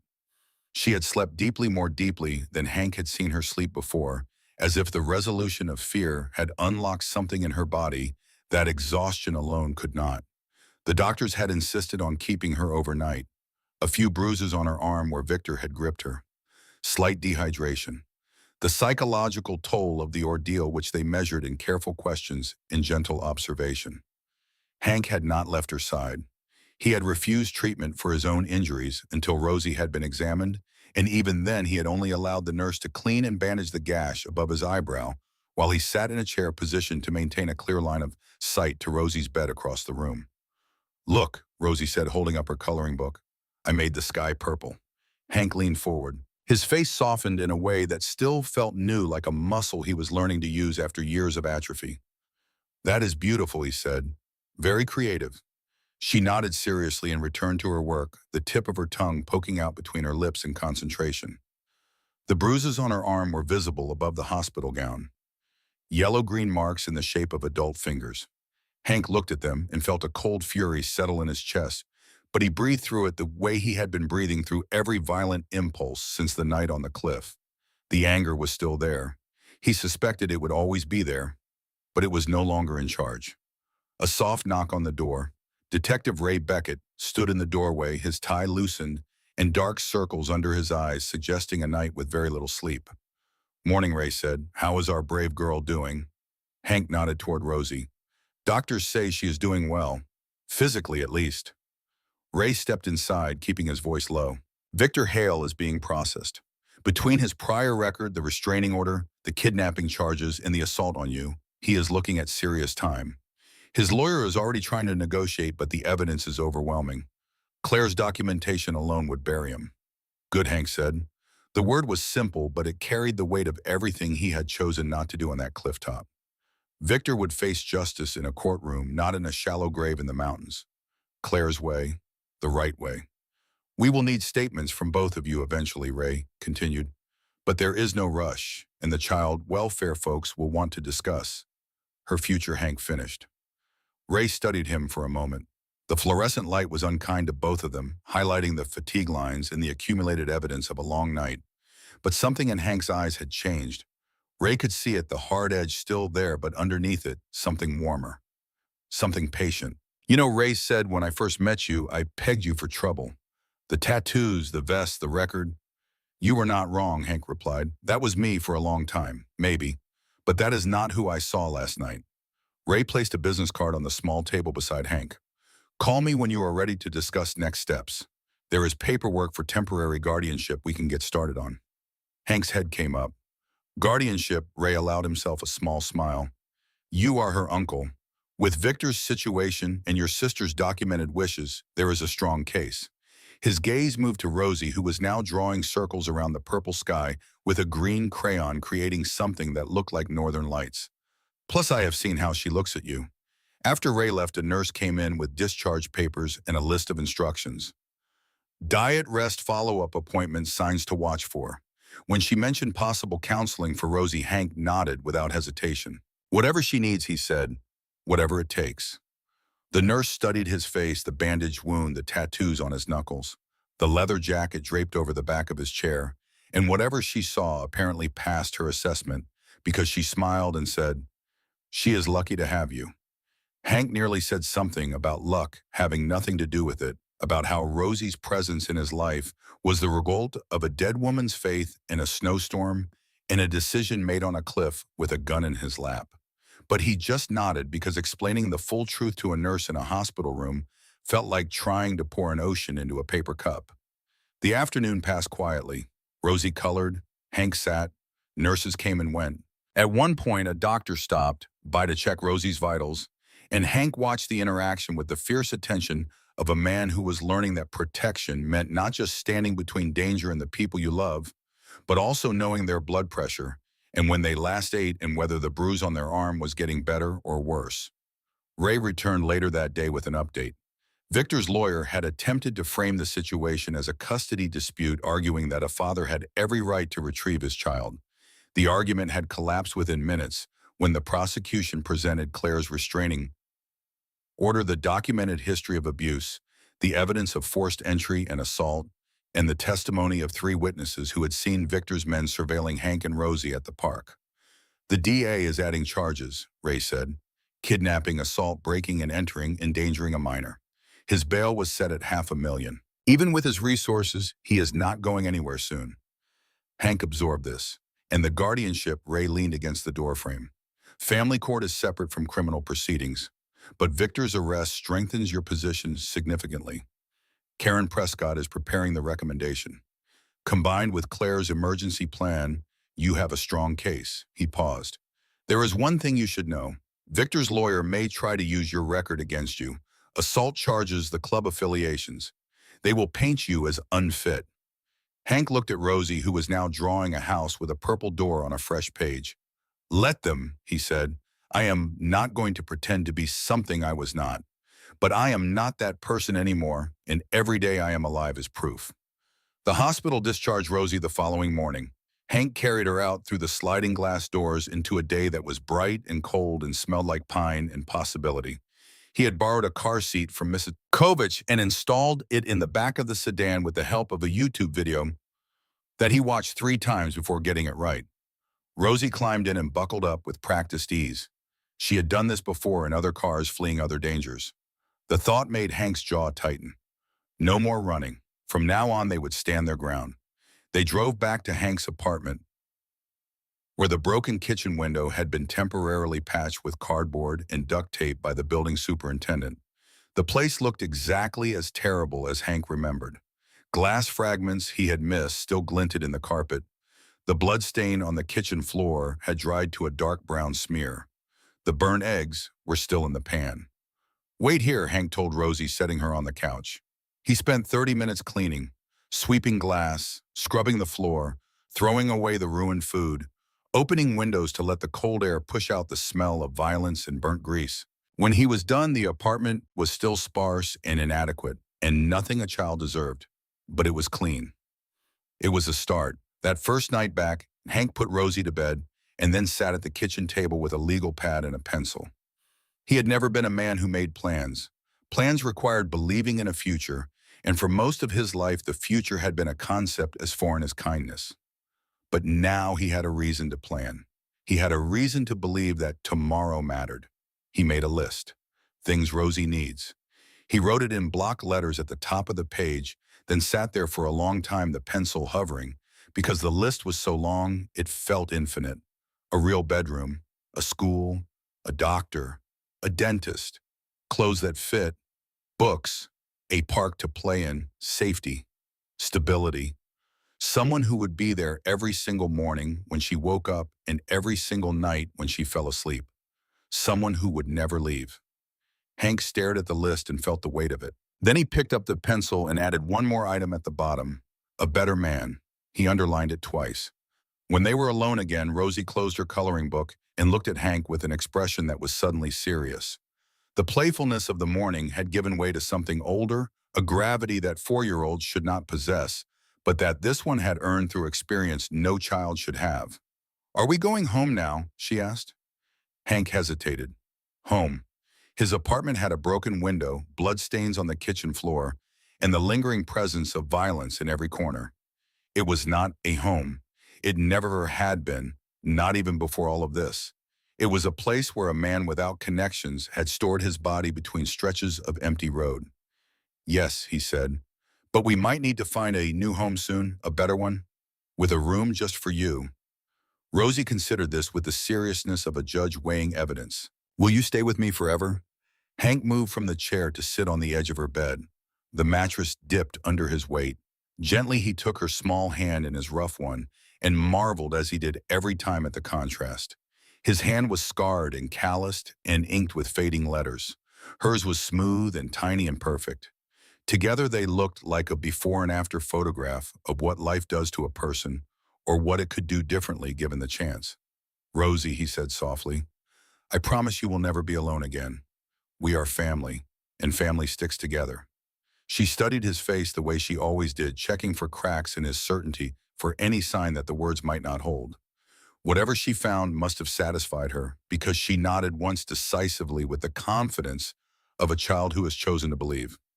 "Okay," she said, then more quietly, "Can I still call you Uncle Hank?" Something in Hank's chest expanded. A space that had been tight and cold for so many years he had forgotten it existed. It opened like a window in a room that had been sealed shut, and what came through was light and air and the terrifying vulnerability of loving someone completely.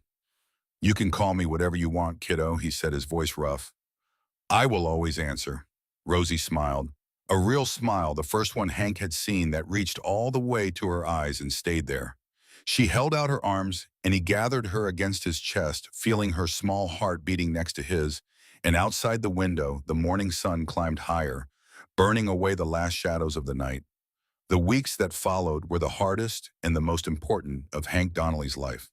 The temporary guardianship paperwork was filed within days. Karen Prescott from Social Services guided him through the process with the patience of a woman who had seen difficult situations before but recognized genuine commitment when it sat across her desk. Claire's emergency plan, naming Hank as Rosie's guardian, carried significant legal weight. The restraining order against Victor, the birth certificate listing no father, the documentation of abuse. Each piece of evidence was a brick in the wall that would keep Rosie safe. There were home visits, a social worker named Deborah with short gray hair and reading glasses that she wore on a chain around her neck, came to evaluate Hank's living situation. The first visit did not go well. His apartment was clearly unsuitable for a child, cramped, sparsely furnished with a kitchen window, patched with cardboard and plastic sheeting where Victor had broken through. Mr. Donnelly, Deborah said, looking around with an expression that was professional but not encouraging. This space does not meet our minimum standards for a child's residence. I know, Hank said. He did not make excuses. He did not explain or justify. I am working on it. Within a week, he had found a new apartment, a two-bedroom unit on the first floor of a quiet building with a small fenced yard in a neighborhood park visible from the kitchen window. It cost more than he could comfortably afford, but he picked up extra shifts at the auto shop where he had been working and began the process of turning an empty space into something that resembled a home. Rosie chose the paint color for her room. Purple. Of course it was purple. Hank spent an entire Saturday with a roller and a pan and more purple paint on his clothes and arms than on the walls while Rosie supervised from a folding chair in the doorway, offering commentary with the solemnity of a building inspector. You missed a spot, she said, pointing. Where there? By the window. Hank squinted. I do not see it. Rosie crossed her arms. Mommy never missed spots. Hank dipped his roller and went over the area again. Your mom was better at most things than me, he said, but I am trying. The furniture came piece by piece. A small bed with a frame shaped like a house. A bookshelf that Hank assembled from a box, swearing quietly at instructions that seemed to have been written by someone who hated humanity. A desk for drawing, a lamp shaped like a star that Rosie picked out at a second-hand store, turning it over in her hands with the careful deliberation of a gem dealer evaluating a diamond. This one, she said. It glows. Hank looked at the price tag. $4. Sure thing, kiddo. He hung curtains in her room, white ones with small purple flowers that Mrs. Kovacs had found at a church rummage sale and brought over in a bag with a plate of homemade cookies. The elderly woman had become something of an unofficial grandmother to Rosie in the weeks since the rescue, appearing with food and small gifts and a willingness to babysit that Hank suspected was as much about her own loneliness as it was about generosity. He was grateful either way. The court hearing for permanent guardianship was scheduled for a Tuesday in early spring. Hank wore a button-down shirt and pressed slacks, the most formal clothes he owned, and sat in the courtroom with his hands folded on the table in front of him. His lawyer, a young woman named Sarah, whose dedication outstripped her experience, sat beside him with a folder thick with documentation. Rosie sat in the front row with Mrs. Kovacs, her small legs swinging above the floor, wearing a dress that was new and shoes that were shiny, and an expression of complete incomprehension about what was happening and why it required everyone to be so quiet. The judge was a woman in her 60s named Judge Holloway, with silver hair pulled back in a severe bun and eyes that missed nothing.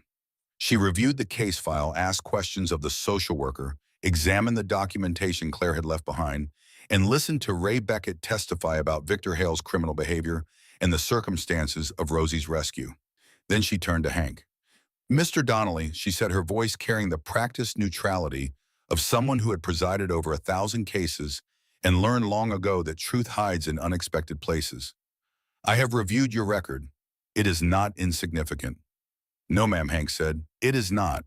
Assault charges, association with a known criminal organization, suspected involvement in various illegal activities. Hank met her eyes. All of that is true, Your Honor.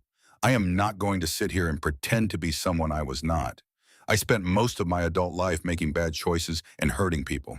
But I am not asking the court to judge who I was. I am asking for the chance to be who my sister believed I could be. The courtroom was very quiet. Your sister, Judge Holloway, said, turning a page in the file. Claire Jean Donnelly. She designated you as her daughter's guardian in her emergency plan. Yes, ma'am. Despite your record, despite years of estrangement. Hank's throat tightened. She saw something in me that I could not see in myself. I spent a long time thinking she was wrong about that. I do not think that anymore. Judge Holloway studied him over the top of her glasses. Mr. Donnelly, in my experience, the measure of a person is not found in the worst thing they have done. It is found in what they do when someone depends on them. She glanced at Rosie, who had climbed down from her seat and was now standing beside Hank's chair, her small hand resting on his arm. Uncle Hank, Rosie whispered loud enough for the entire courtroom to hear. When is this over? I am hungry. A ripple of quiet laughter moved through the room. Even Judge Holloway's stern expression softened. The ruling was delivered that afternoon. Permanent guardianship of Rosie Ann Donnelly was granted to Henry James Donnelly, effective immediately. The decision cited Claire's documented wishes, the stability of Hank's current living situation, the recommendation of the Social Services Department, and the clear and evident bond between uncle and niece. Hank stood in the courthouse hallway afterward, holding the papers in his hands, and could not make himself move.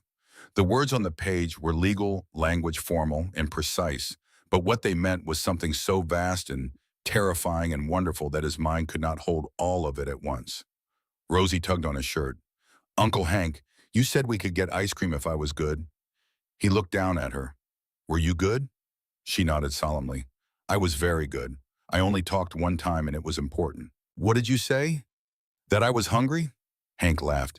It came from somewhere deep in his chest, a sound so unfamiliar to him that it felt like someone else's voice.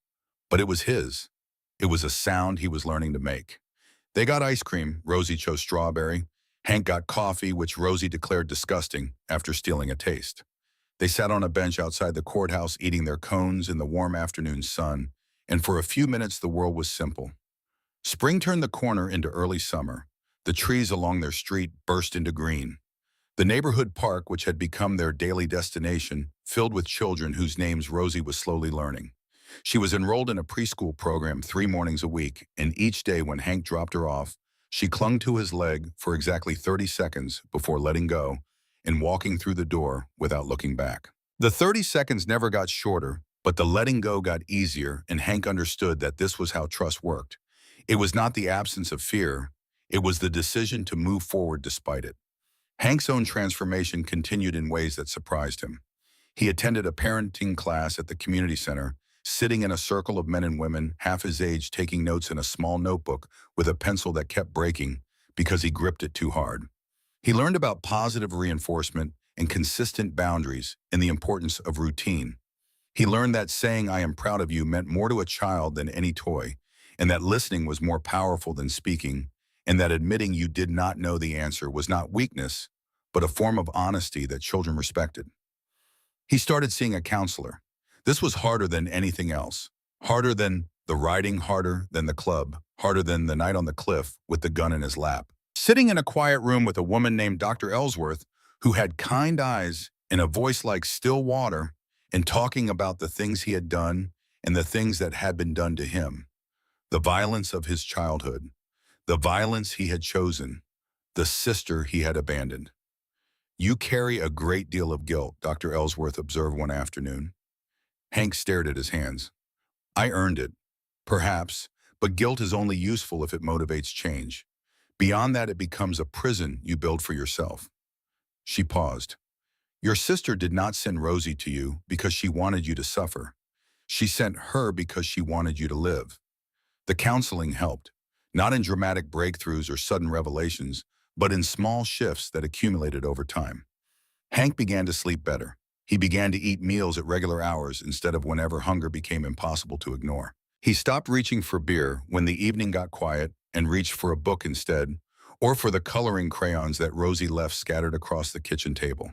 He learned to cook. Not well, not at first, but with a determination that made up in persistence what it lacked in skill. Pancakes became his specialty by virtue of repetition. He made them every Saturday morning, and on the 3rd week, he remembered to buy blueberries.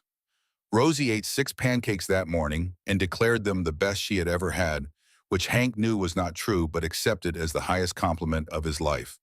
There were difficult days when Rosie woke up screaming from nightmares, calling for a mother who would never come.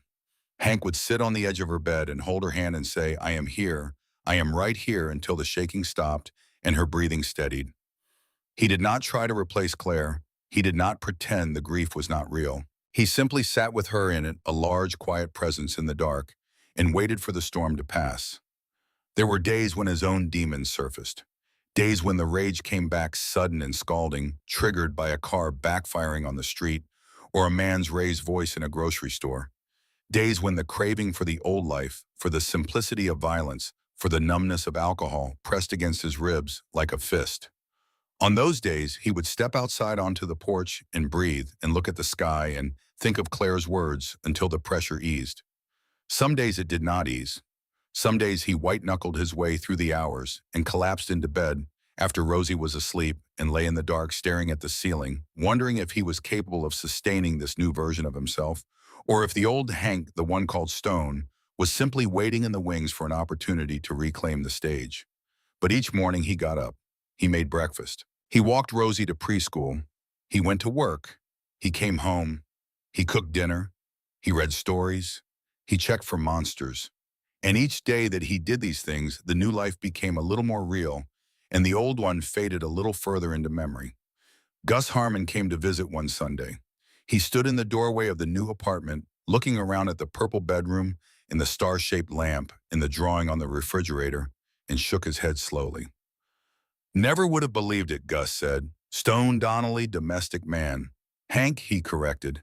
"And I am not domestic. I burned the chicken again last night." Gus laughed and pulled 2 beers from a bag.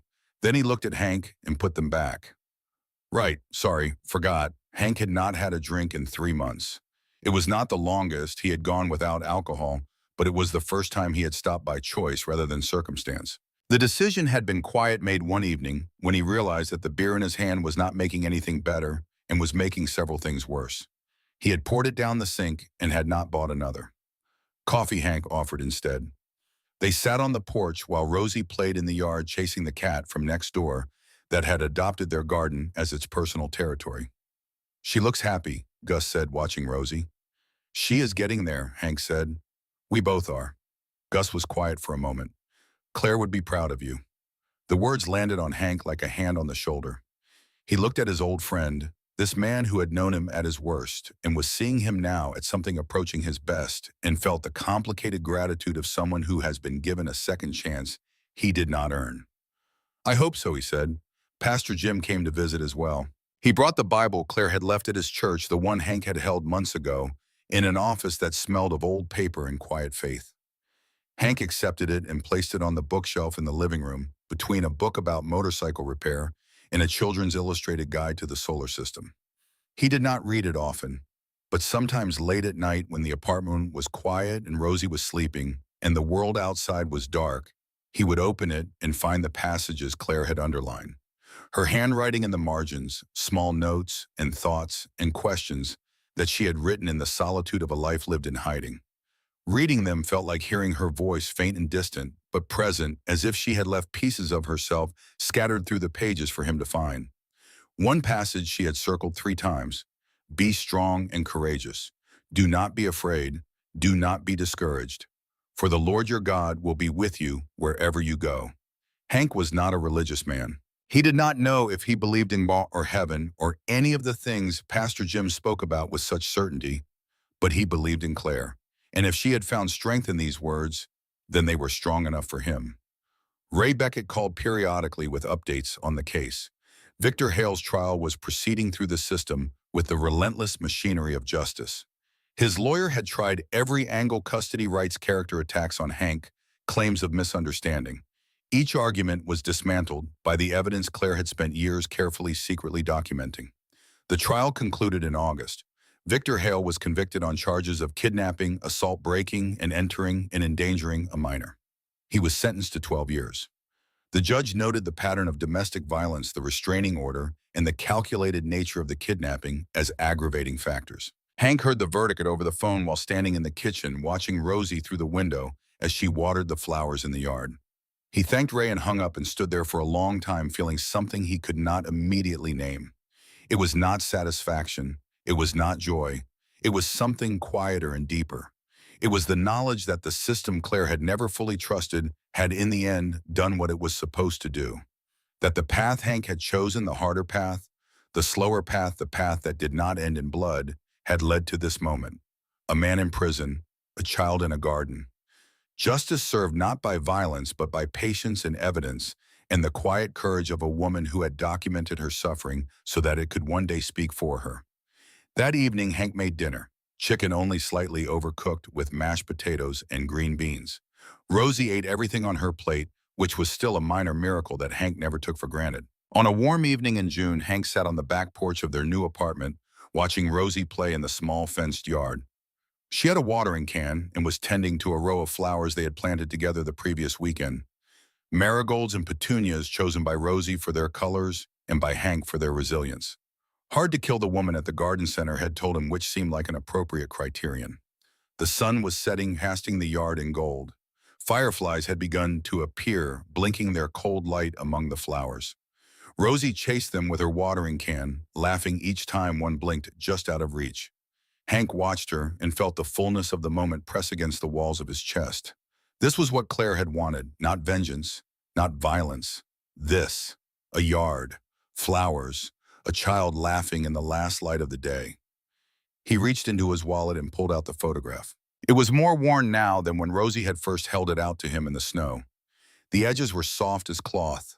The image was fading, but Claire's face was still clear, still laughing, still turned toward him with the trust that had outlasted everything he had done to betray it. He turned it over. The hidden message revealed by heat and desperation on a night that felt like a lifetime ago was barely visible now. But Hank knew every word by heart. I believe in who you are, not what you have done. He tucked the photograph back into his wallet and looked up. Rosie had stopped chasing fireflies and was walking toward him, her watering can empty, her shoes muddy, her face glowing with the particular happiness of a child who has spent an evening doing exactly what she wanted to do. Uncle Hank, she said, climbing the porch steps. Yeah, kiddo. She sat down beside him on the step close enough that her small shoulder pressed against his arm. Her hair smelled like grass and sunshine. I drew a picture at school today, she said. She reached into the pocket of her shorts and pulled out a folded piece of paper. She unfolded it carefully and handed it to him.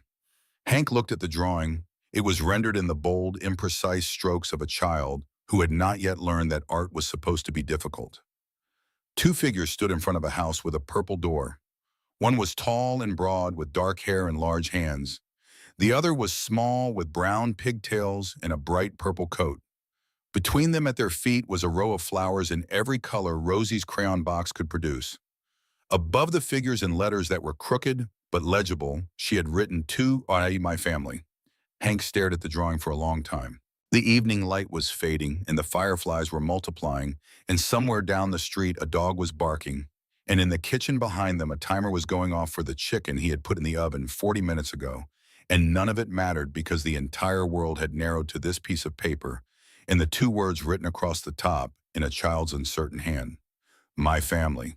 That is real nice, Rosie, he said, and his voice came out rough and broken, and he did not try to hide it because he had learned in these months of becoming someone new that showing your heart to the people who mattered was not weakness.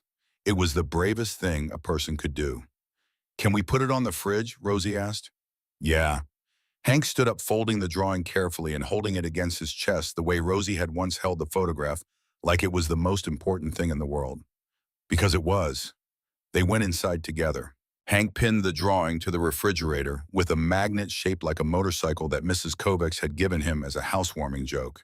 He stood back and looked at it, this small piece of paper on a kitchen appliance in a modest apartment in a quiet neighborhood, and felt something settle into place it made him that he had not known was missing. Beside the drawing, he placed the old photograph of himself and Claire. The two images hung side by side. In one, a younger Hank smiled beside his sister, two people who did not yet know how much the world would cost them. In the other, a drawing of a man and a child in front of a house with a purple door and a garden full of flowers that a 4-year-old believed would grow forever. The timer was still going off. Hank rescued the chicken only slightly overdone and set the table for two. Rosie climbed into her chair, the one with the booster seat she was almost too big for now, and picked up her fork. Hank sat across from her. The kitchen was warm. The light above the table cast a soft glow. Through the window, the last of the sunset painted the sky in shades of orange and purple. Uncle Hank, Rosie said. Yeah, is Mommy watching us? Hank looked at her. Then he looked at the photograph on the refrigerator, at Claire's laughing face, at the message hidden on the back that he would never need to read again because it lived inside him now, written not in lemon juice but in everything he had become since the night a storm brought a child into his life. Yeah, sweetheart, he said. I think she is. Rosie smiled. Good. I want her to see the flowers. They ate dinner together as the last light faded and the stars appeared, and the night settled around their small home like a blanket drawn over the shoulders of someone who has finally, after a very long journey, come to rest. Hank washed the dishes. Rosie dried them standing on a step stool, handling each plate with the careful precision her mother had taught her. When the last dish was put away, they moved to the living room where Rosie selected a book from the shelf. It was her favorite, a story about a bear who gets lost in the woods and is found by a family of rabbits who take him in and teach him that home is not a place, but a feeling. Hank read it aloud, doing different voices for each character, something he had learned to do in the weeks since becoming Rosie's guardian. His bear voice was deep and grumbly. His rabbit voices were high and quick. Rosie curled against his side on the couch, her eyes growing heavy, her breathing slowing as the story carried her toward sleep. He reached the last page, and the bear knew at last that he had found his home. Not in the forest where he was born, not in the mountains where he had wandered, but in the place where someone was always waiting for him, the place where he was loved. Rosie was asleep. Hank closed the book and set it on the end table. He looked down at the child nestled against his side, her face peaceful, her hand resting on his arm. He thought about the man he had been. Stone, the feared biker with blood on his hands and emptiness in his chest. The man who had ridden through blizzards because the cold was easier to feel than anything else. The man who had pushed away the only person who loved him because he believed he was not worth loving. That man was not gone. Hank knew he never would be completely. The darkness was part of him, woven into his history, written in the scars on his knuckles and the tattoos on his hands. But it was not all of him, and it did not have to be the part that decided what came next. He thought about the night he had found Rosie, the snow, the purple coat, the photograph clutched in small frozen hands. If he had not stopped at that turnout, if he had kept riding, pushing through the storm, the way he always did, Rosie would have died under that tree. A 4-year-old girl frozen to death in the mountains, and no one would have known her name. But he had stopped. Something had made him look. Something had pulled him off the bike and into the snow and toward that flash of color in the darkness. He did not know if it was fate or chance or the universe correcting a debt that was long overdue. He only knew that it had happened and that it had changed everything. Claire had seen that. From a distance, through years of silence, she had watched her brother and seen beneath the leather and the anger to the person she remembered. The boy who had checked for monsters under her bed. The teenager who had stood between her and their father's rage. The young man who had promised to always protect her. She had believed in that person even when he did not exist.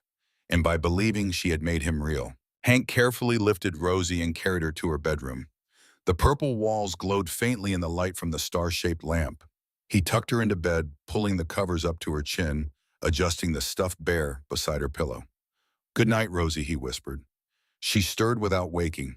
Her lips moved, forming a word that might have been his name or might have been nothing at all.